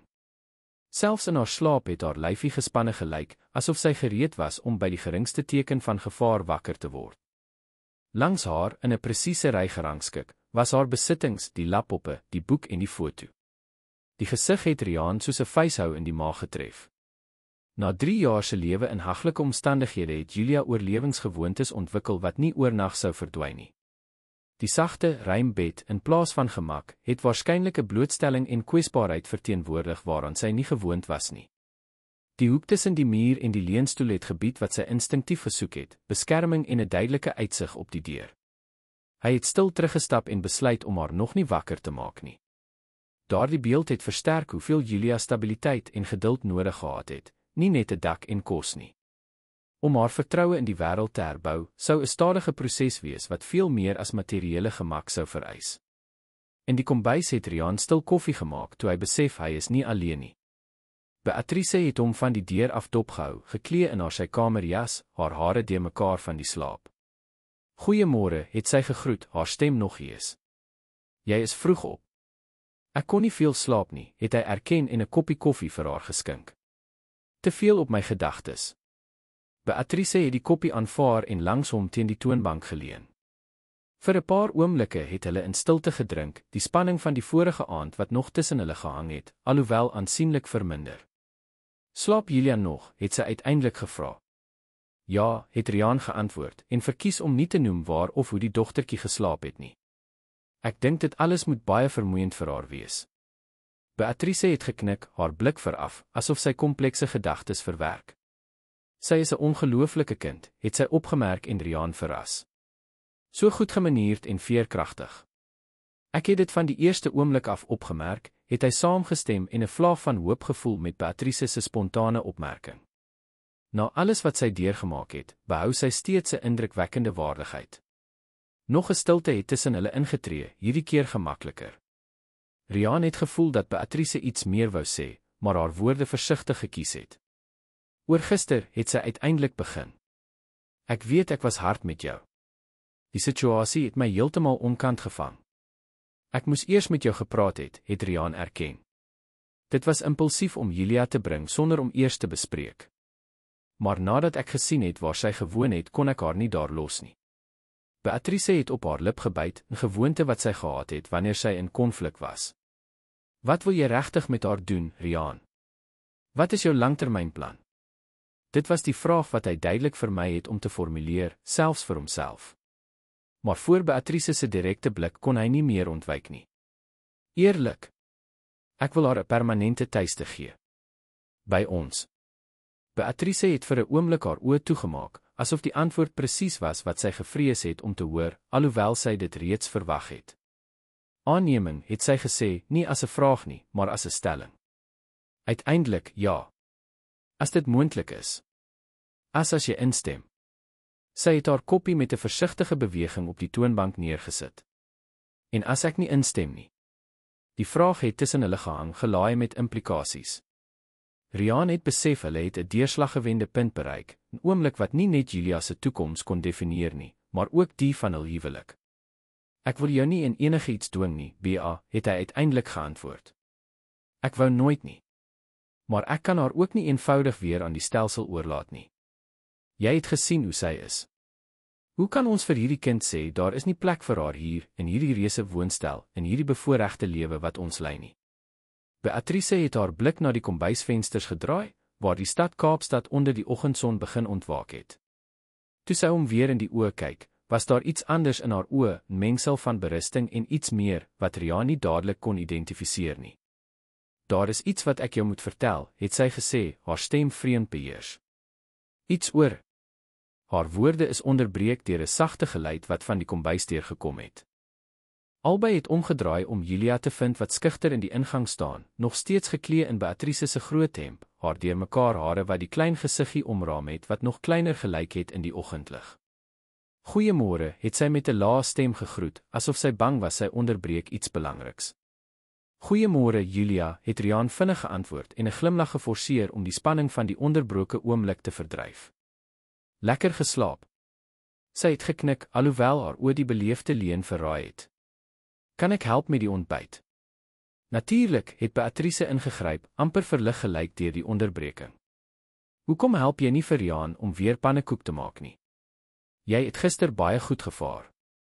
'n Klein glimlaggie het Julia se gesig verlig, en sy het versigtig nader gekom en haarself langs Riaan by die toonbank geposisioneer. "Ek gaan stort terwyl julle begin," het Beatrice aangekondig en 'n betekenisvolle blik na Riaan gegooi wat duidelik gesê het, "Ons sal hierdie gesprek later voortsit." "Ek is nie lank nie." Terwyl Beatrice die kombuis verlaat het, het Riaan besef dat die oomblik van belydenis verby was. Wat sy ook al wou openbaar, sou moes wag. So, het hy vir Julia gesê en homself gedwing om op die hede te fokus, "Gaan ons vandag 'n spesiale ontbyt maak." Die oggend het met 'n verrassende normaliteit verloop, amper asof Julia altyd deel was van die roetine van daardie huis. Na die ontbyt pannekoek, vars vrugte en lemoensap, het Beatrice Riaan verras deur voor te stel dat hulle na die winkelsentrum gaan om 'n paar klere en basiese items vir Julia te koop. Sy kan nie aanhou om uit hemde as rokke te dra nie, het sy met natuurlikheid geregverdig. "En ons het ook goed vir die kamer nodig. Jy het klere beloof, onthou." Die uitstappie na die winkelsentrum was 'n openbarende ervaring. Julia, wat aanvanklik geïntimideer gelyk het deur die luukse omgewing en die glinsterende winkelvensters, het gou 'n ingehoue entoesiasme getoon met die keuse van klere en bykomstighede vir haar kamer. Haar voorkeur vir blou en groen klere wat aan die lig en bome herinner het baie gesê oor haar verbintenis met die oop ruimtes wat haar toevlugsoord was. Beatrice, tot Riaan se verbasing, het 'n merkwaardige geduld en sensitiwiteit tydens die proses getoon. In plaas daarvan om eenvoudig te kies wat sy die beste gedink het, het sy Julia oor elke item geraadpleeg, haar voorkeure en opinies bekragtig op 'n manier wat die dogtertjie self duidelik verras het, ongewoon daaraan dat haar keuses oorweeg word. "Wat dink jy hiervan?" het Beatrice gevra en 'n stel beddegoed met sterre en planeetpatrone gewys. "Dit sal pas by daardie maanvormige lampie wat ons gekies het." "Dis mooi," het Julia geantwoord, haar oë wat met 'n entoesiasme geskitter het wat sy probeer bedwing het. "Dit lyk soos die naghemel." "Dan is dit hierdie een," het Beatrice besluit en die stel in die reeds volgepakte trolly geplaas. Riaan het die interaksie met 'n mengsel van verligting en groeiende hoop dopgehou. Daar was iets in die manier waarop Beatrice met Julia omgegaan het, natuurlike vriendelikheid en opregte bedagsaamheid, wat diep gekontrasteer het met haar aanvanklike weerstand teen die idee van aanneming. Dit was asof sy, ten spyte van haar intellektuele besware, 'n emosionele verbintenis met die dogtertjie gevorm het wat haar vorige bekommernisse oortref het. Na die winkelsentrum het hulle middagete geëet by 'n gesinsrestaurant in die winkelsentrum self. Julia, gekonfronteer met 'n uitgebreide spyskaart, het vir 'n oomblik verlore gelyk. "Waarvan hou jy gewoonlik om te eet?" het Riaan gevra en probeer help. Sy het gehuiwer. "Enigiets is goed. Maar daar moet iets wees wat jy verkies," het Beatrice saggies aangedring. "Enige gunsteling kos." Julia het vir 'n oomblik oorweeg. "My ma het 'n pasta met tamatiesous gemaak waarvan ek mal was," het sy uiteindelik onthul. "Ek dink dis my gunsteling kos." 'n Vinnige blik het oor die spyskaart gegaan. "Hulle het spaghetti bolognese," het Beatrice uitgewys. "Dis soortgelyk. Wil jy dit probeer?" Julia se gesig het verlig met 'n opregte glimlag, die mees oop wat hulle tot dusver gesien het. "Ja, asseblief." Dit was die eerste keer dat sy 'n duidelike voorkeur getoon het sonder om te vrees dat haar keuse onvanpas of ongerieflik sou wees. 'n Klein, maar betekenisvolle stap. Hulle het vroegmiddag na die woonstel teruggekeer, gelaai met sakke en pakkies, en die volgende ure daaraan gewy om die gastekamer te transformeer. Saam het hulle die neutrale beddegoed omgeruil vir die lakens met sterre en planeetpatrone, gordyne in blou skakerings opgehang wat die lig gefiltreer het en 'n akwatiese effek geskep het, kinderboeke op die voorheen leë rak georganiseer, en die maanvormige lampie op die bidkassie geplaas. Elke nuwe element wat bygevoeg is, het die spanning in Julia se klein lyfie sigbaar verminder. Die steriele en onpersoonlike kamer het geleidelik verander in 'n verwelkomende ruimte wat haar voorkeure en persoonlikheid weerspieël het. Wat dink jy, het Riaan gevra toe hulle klaar was, terwyl hy Julia dopgehou het wat die getransformeerde omgewing bekyk. Dis pragtig, het sy geantwoord, haar stem amper eerbiedig. Dit lyk soos 'n regte kamer. Regtig waar. Die eenvoud van die opmerking het beide Riaan en Beatrice getref. Vir 'n kind wat die afgelope jare in skuilings en verlate geboue geslaap het die konsep van 'n regte kamer diep betekenisse gehad wat hulle net begin verstaan het. Terwyl Julia haar nuwe klere in die instapkas georganiseer het, 'n taak waarop sy aangedring het om alleen te doen, met die noukeurige sorg wat al haar aksies gekenmerk het Riaan en Beatrice na die sitkamer teruggetrek, uiteindelik met 'n oomblik om die onderbroke gesprek van die oggend te hervat. Sy pas goed aan, het Riaan opgemerk en op die bank langs Beatrice gaan sit. Beter as wat ek verwag het, eintlik. Beatrice het geknik, maar haar blik was veraf, gevestig op die vensters wat die horison van Kaapstad omraam het. Riaan, het sy begin, haar stem beheers maar gespanne, ons moet praat oor wat nou gebeur. Hy het homself innerlik voorberei. Ten spyte van Beatrice se oënskynlike toenadering tot Julia gedurende die dag, het hy geweet dat die fundamentele kwessie nog nie opgelos was nie. Ek luister. Beatrice het omgedraai om hom direk in die oë te kyk, haar oë wat 'n interne stryd weerspieël het. Vanoggend voor Julia in die kombuis verskyn het, wou ek jou iets belangriks vertel. Riaan het geknik en die onderbroke oomblik onthou. Wat was dit? Sy het diep asem gehaal, soos iemand wat moet bymekaar skraap vir 'n sprong in die donker. Die laaste vrugbaarheidsbehandeling. Ek was gister by die dokter, terwyl jy uit was. Riaan se hart het versnel en vooruitgeloop op wat sou kom en dit het misluk.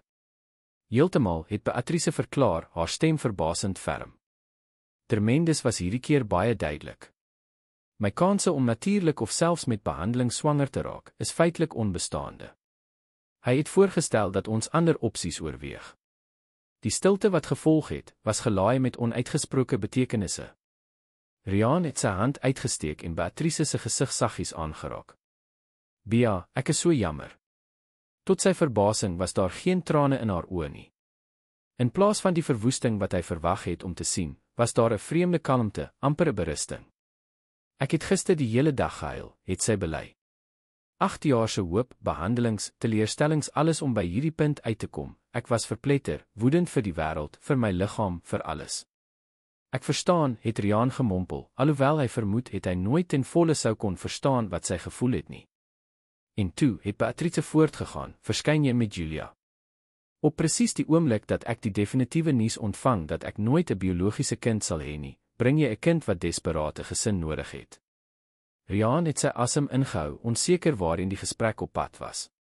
Aanvanklik was ek woedend vir jou, het sy erken. Asof jy dit in my gesig vryf dat daar ander opsies is, ander maniere om 'n ma te wees, presies toe ek die verlies van my droom betreur het. Dit was nooit my bedoeling nie, het Riaan vinnig verseker. Ek het nie eens geweet van die uitslae van die behandeling nie. Ek weet, het Beatrice geknik. En nadat ek 'n paar uur saam met Julia deurgebring het, het ek iets begin besef. Sy het stil gebly, haar oë wat vir 'n oomblik na die gang wat na die slaapkamers lei, waar Julia was, afgedwaal het. Ek het besef dat miskien het die heelal 'n eienaardige sin vir ironie, soos jy die ander dag gesê het. Of miskien is dit iets meer. Miskien is dit die noodlotse manier om vir ons te wys dat wat ons soms nodig het, nie presies is wat ons gedink het ons wil hê nie. Riaan het 'n skielike benoudheid op sy bors gevoel, 'n hoop so intens dat dit amper seer was. Wat sê jy presies? Beatrice het hom weer in die oë gekyk, haar uitdrukking 'n komplekse mengsel van emosies.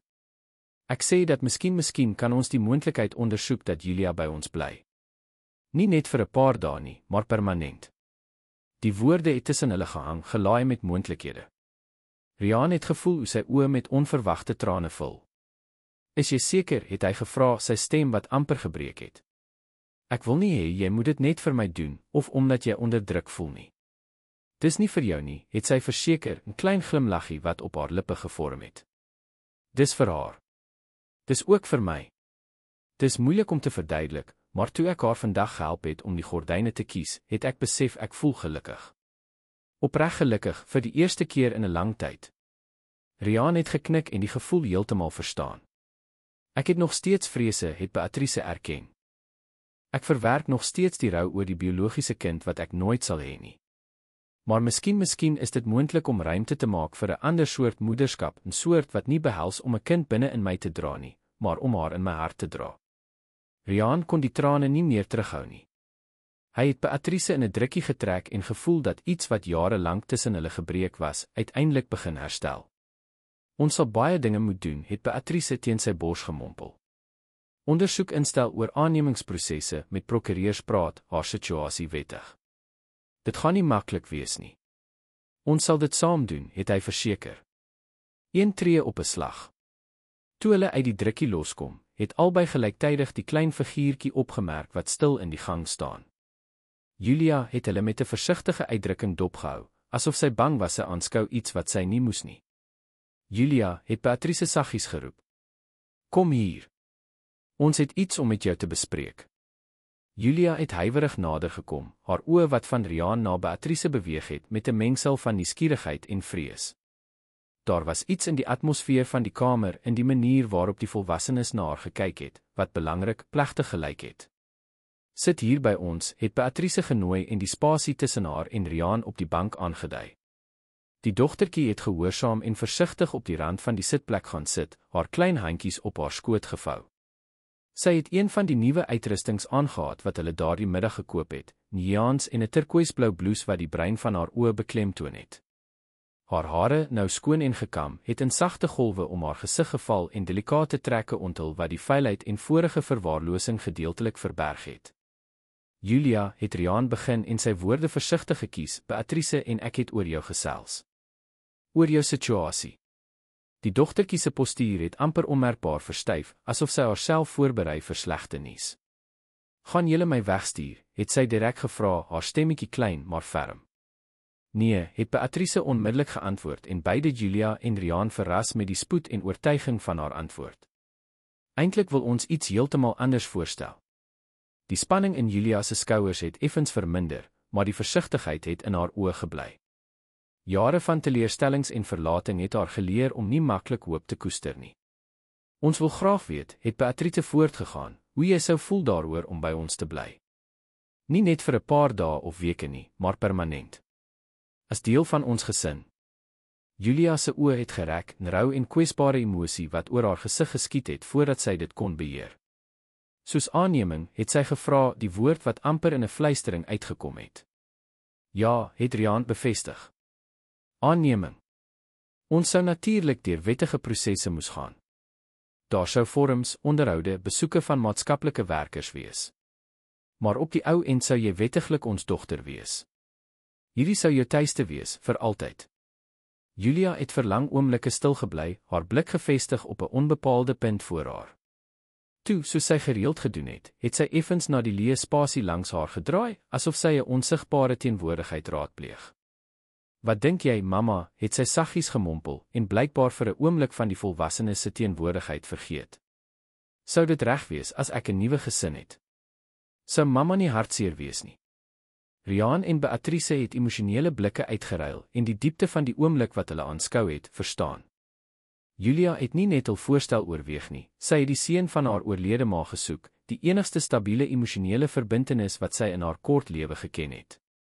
Na 'n paar oomblikke van oordenkende stilte het 'n klein glimlaggie op Julia se lippe verskyn. Sy het weer na Riaan en Beatrice gedraai, 'n nuwe vasberadenheid in haar blik. Mamma sê sy sal baie gelukkig wees om te weet ek het goeie mense gevind om na my om te sien, het sy aangekondig met 'n erns wat buite verhouding met haar ouderdom gelyk het. Sy sê ek kan 2 ma's hê, sy in die hemel en jy hier op aarde. Beatrice kon nie die trane wat uit haar oë geborrel het, terughou nie. Sy het huiwerig haar arms uitgesteek en 'n drukkie aangebied sonder om dit af te dwing.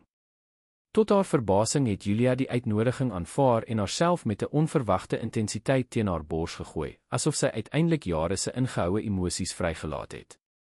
Klein snikke het haar tenger lyfie geskit terwyl Beatrice haar saggies gewieg het, met Riaan wat by die drukkie aangesluit het en 'n beskermende sirkel gevorm het om die kind wat op geheimsinnige maniere haar pad na hulle gevind het. Die volgende weke het in 'n warrelwind van aktiwiteite verbygegaan.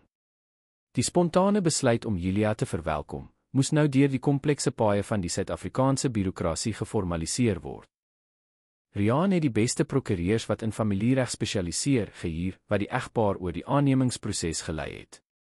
Die situasie was ingewikkeld weens die manier waarop Julia by hulle aangekom het. Tegnies gesproke het hulle 'n minderjarige sonder wettige magtiging gehuisves, wat problematies kon wees.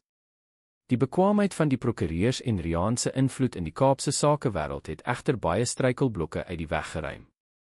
Julia se status as 'n kind in 'n situasie van verlating, nadat sy jare gelede uit die skuiling gevlug het, sonder enige lewende familielid wat haar voogtyskap opgeëis het, het die proses van beëindiging van ouerlike regte en haar beskikbaarstelling vir aanneming vergemaklik. Beatrice, tot Riaan se verbasing, het haarself in die proses verdiep met 'n vurige vasberadenheid wat hy jare lank nie by haar gesien het nie. Dieselfde intensiteit wat sy voorheen aan vrugbaarheidsbehandelings gewy het sy nou gekanaliseer om te verseker dat Julia amptelik haar dogter word. Ek het nooit gedink ek sou soveel vorms in my lewe invul nie, het sy een aand opgemerk, terwyl sy by die sitkamertafel aan nog 'n stapel dokumente gewerk het. Maar elke handtekening bring ons 'n bietjie nader daaraan om dit amptelik te maak. Julia, op haar beurt, het sigbaar geblom met elke dag wat verbygegaan het. Die eerste weke is gekenmerk deur klein aanpassings en ontdekkings, soos toe Beatrice haar gevind het, waar sy kos onder die matras berg vir noodgevalle en oorlewingsgewoonte wat moeilik was om af te leer, of toe sy geskrik het vir die geluid van die deurklokkie en instinktief 'n plek gesoek het om weg te kruip. Geleidelik, met geduld en begrip, het hierdie gedrag begin afneem. Die inskrywing by die skool, aanvanklike uitdaging weens die gaping in haar formele opvoeding, het 'n punt van trots geword toe haar natuurlike intelligensie en liefde vir boeke haar gehelp het om die verlore tyd vinnig in te haal. 'n Besonder betekenisvolle oomblik het plaasgevind toe Beatrice, na weke se soektog na inligting, daarin geslaag het om Julia se biologiese ma se graf in 'n begraafplaas in die noordelike voorstede van Kaapstad op te spoor. Die besluit om die dogtertjie na die plek te neem al dan nie, het 'n debat tussen die egpaar veroorsaak. Ek wil nie ou wonde oopkrap nie, het Riaan geargumenteer. Maar dit kan belangrik wees vir haar genesingsproses, het Beatrice teëgestaan. Boonop verdien sy 'n plek om te besoek, om daardie verbintenis te behou. Ons probeer nie haar biologiese ma vervang nie, ons brei net haar gesin uit. Toe sy geraadpleeg is, was Julia se reaksie onmiddellik en duidelik, sy wou baie graag die plek besoek. Ek praat elke dag met mamma, het sy verduidelik met die direkte eenvoud wat haar gekenmerk het, maar ek het nog nooit 'n regte plek gehad om haar te gaan sien nie. Die Sondag wat vir die besoek gekies is, het sonnig aangebreek, met 'n kristalhelder blou lig. In die motor het Julia stil gebly en 'n ryker madeliefies, haar ma se gunsteling, het sy verduidelik, styf vasgehou. Die begraafplaas, met sy boomryke lane en rustige atmosfeer, het nie die somber atmosfeer gehad wat baie sou verwag nie. Beatrice het hulle deur die paadjies gelei totdat hulle by 'n eenvoudige grafsteen in 'n meer beskeie deel van die terrein aangekom het. Mariana Loof, 1988-2022. Geliefde ma en onderwyseres, het op die marmerplaat gestaan. Daaronder 'n aanhaling wat werklik saak maak, is onsigbaar vir die oog die beroemde frase uit Die Klein Prinsie. Julia het voor die grafsteen gekniel en die blomme versigtig daarop geplaas. Vir 'n paar oomblikke het sy stil gebly, haar vingers wat saggies die letters wat in die klip gegraveer is, gevolg het. Toe, met natuurlikheid, het sy begin praat. Hallo mamma. Ek het jou gunsteling blomme gebring. Ek het so baie om te vertel. Haar stem was duidelik, sonder trane, soos iemand wat met 'n teenwoordige persoon gesels. Ek woon nou in 'n regte huis. Ek het 'n kamer met sterre op die plafon en baie boeke. En ek gaan elke dag skool toe, soos mamma altyd wou hê. Riaan en Beatrice het 'n paar tree agtergebly en die dogtertjie die ruimte gegee wat sy in hierdie intieme oomblik verdien het. Beatrice het Riaan se hand styf vasgehou, terwyl stille trane oor haar gesig geloop het terwyl sy geluister het hoe Julia haar ma van haar nuwe lewe vertel. En Beatrice leer my om koek te bak. Onthou mamma hoe lief mamma was om sjokoladekoek op spesiale dae te bak. Ons het verlede week een gemaak wat amper net soos mamma se geproe het. Die vermelding van koeke het 'n idee in Beatrice se gedagtes laat ontstaan. In die volgende weke, terwyl die aannemingsproses sy gang gegaan het, het sy en Julia begin eksperimenteer met sjokoladekoekresepte en probeer om die spesiale resep wat Mariana gewoonlik gemaak het, te herskep. Mamma het 'n geheime bestanddeel ingesit, het Julia verduidelik terwyl sy die deeg gemeng het. Iets wat die koek klammer gemaak het. Kaneel, het Beatrice voorgestel. Nee, dit was iets vloeibaars. Sy het dit op die ou end ingegooi en gesê dis die magiese aanraking. Na verskeie pogings het hulle ontdek dat die geheime bestanddeel waarskynlik koffie was, wat die sjokoladesmaak versterk het, terwyl dit die koek klam gehou het. Die kulinaire ervaring het 'n gereelde ritueel tussen hulle geword, 'n brug tussen verlede en hede, tussen herinnering en nuwe werklikheid. Met elke koek wat voorberei is, het Julia meer op haar gemak gelyk in haar nuwe rol in die gesin, meer selfversekerd in die permanensie van hierdie nuwe reëling. Riaan, terwyl hy die geleidelike transformasie van sy vrou en die dogtertjie wat 'n lewens binnegekom het, dopgehou het, het diep ontroer gevoel. Beatrice se obsessie om 'n biologiese kind te hê, wat jare van hul lewens verteer het en die grense van hul huwelik getoets het nou vergelyk, vervang deur 'n nuwe vorm van moederskap wat haar op maniere gevul het wat hulle nooit gedink het moontlik was nie. 6 maande na daardie eerste aand toe Julia in hul huis geslaap het die groot dag uiteindelik aangebreek, die finale aannemingsverhoor.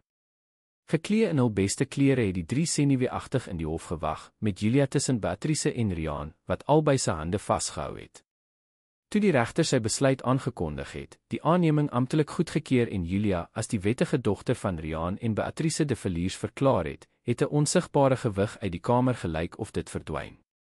Vir die eerste keer sedert hulle haar ontmoet het Julia as 'n glimlag geen huiwering of versigtigheid bevat nie. Dit was suiwer, stralend, volledig. Nou is dit amptelik, het die regter gesê en die finale dokumente oorhandig. Baie geluk, familie de Villiers. Daardie aand het hulle met 'n spesiale aandete by die huis gevier, gekroon met 'n sjokoladekoek wat gesamentlik deur Beatrice en Julia voorberei is, volgens die resep wat hulle uit die dogtertjie se herinneringe herbou het.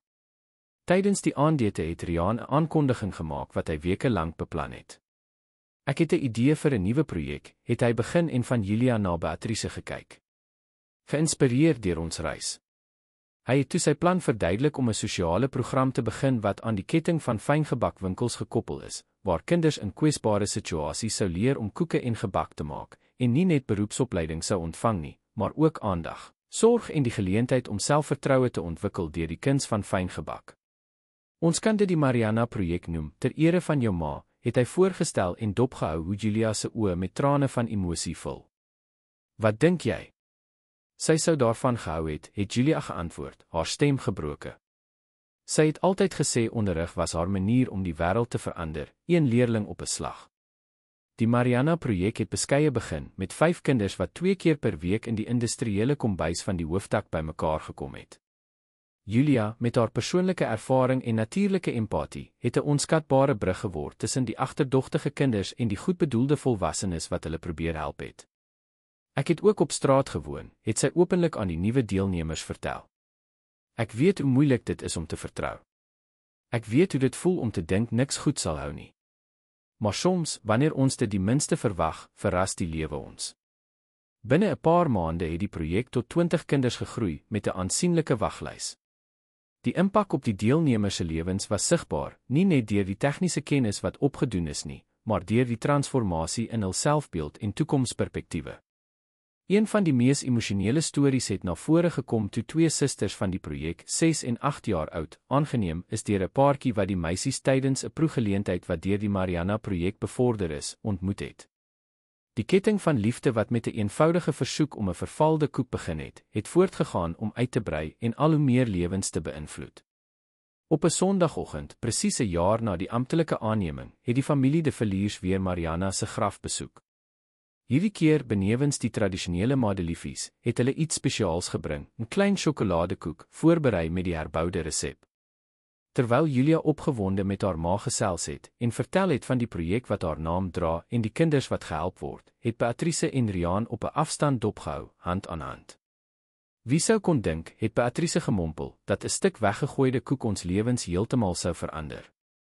En nie net ons nie, het Riaan bygevoeg en Julia dopgehou, waar sy versigtig 'n sny koek langs die blomme plaas. Soms dink ek Mariana het op een of ander manier geweet dat sy van iewers af Julia na ons gelei het. Word jy nou spiritueel, het Beatrice saggies gespot. Riaan het geglimlag, sy oë gefestig op die klein figuurtjie wat sy wêreld verander het. Kom ons sê net ek het geleer dat die heelal geheimsinnige maniere het om mense wat mekaar nodig het, te verbind. Toe Julia na hulle terugkeer, was haar gesig kalm, amper stralend. Mamma is gelukkig, het sy verklaar met die direkte eenvoud wat haar gekenmerk het. Sy sê sy kan nou in vrede rus, want sy weet ek is veilig.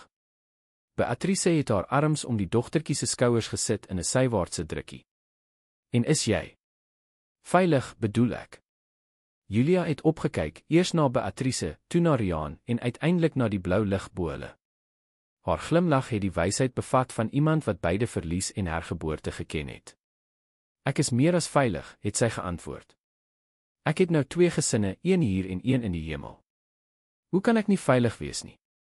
Terwyl hulle terug na die motor gestap het en die graf met sy offergawes van blomme en koek agtergelaat het, met Julia tussen die 2 volwassenes wat hul hande vasgehou het, het 'n sagte briesie die blare van die bome rondom geroer, soos 'n sagte fluistering of miskien 'n stille seën van 'n ma wat, selfs na haar heengaan, 'n manier gevind het om te verseker dat haar dogter nooit alleen sou wees nie.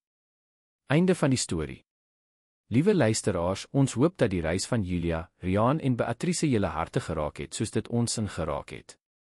Die les wat hulle ons leer, is dat gesinne op die mees onverwagte maniere gevorm kan word, en dat ware liefde bloedbande oortref en bred tussen die verlede en die toekoms bou. Vir meer stories wat die geheimenisse van die menslike hart en die onsigbare verbindings wat ons verenig, verken, moet nie vergeet om in te teken op ons kanaal en die kennisgewings te aktiveer nie. Gee 'n like as hierdie storie jou ontroer het en deel in die kommentaar of jy al 'n toeval aanskou of beleef het wat jou lewe heeltemal verander het. Per slot van rekening, soos ons by Julia geleer het, vind die belangrikste ontmoeting soms plaas wanneer ons dit die minste verwag. Tot ons volgende storie.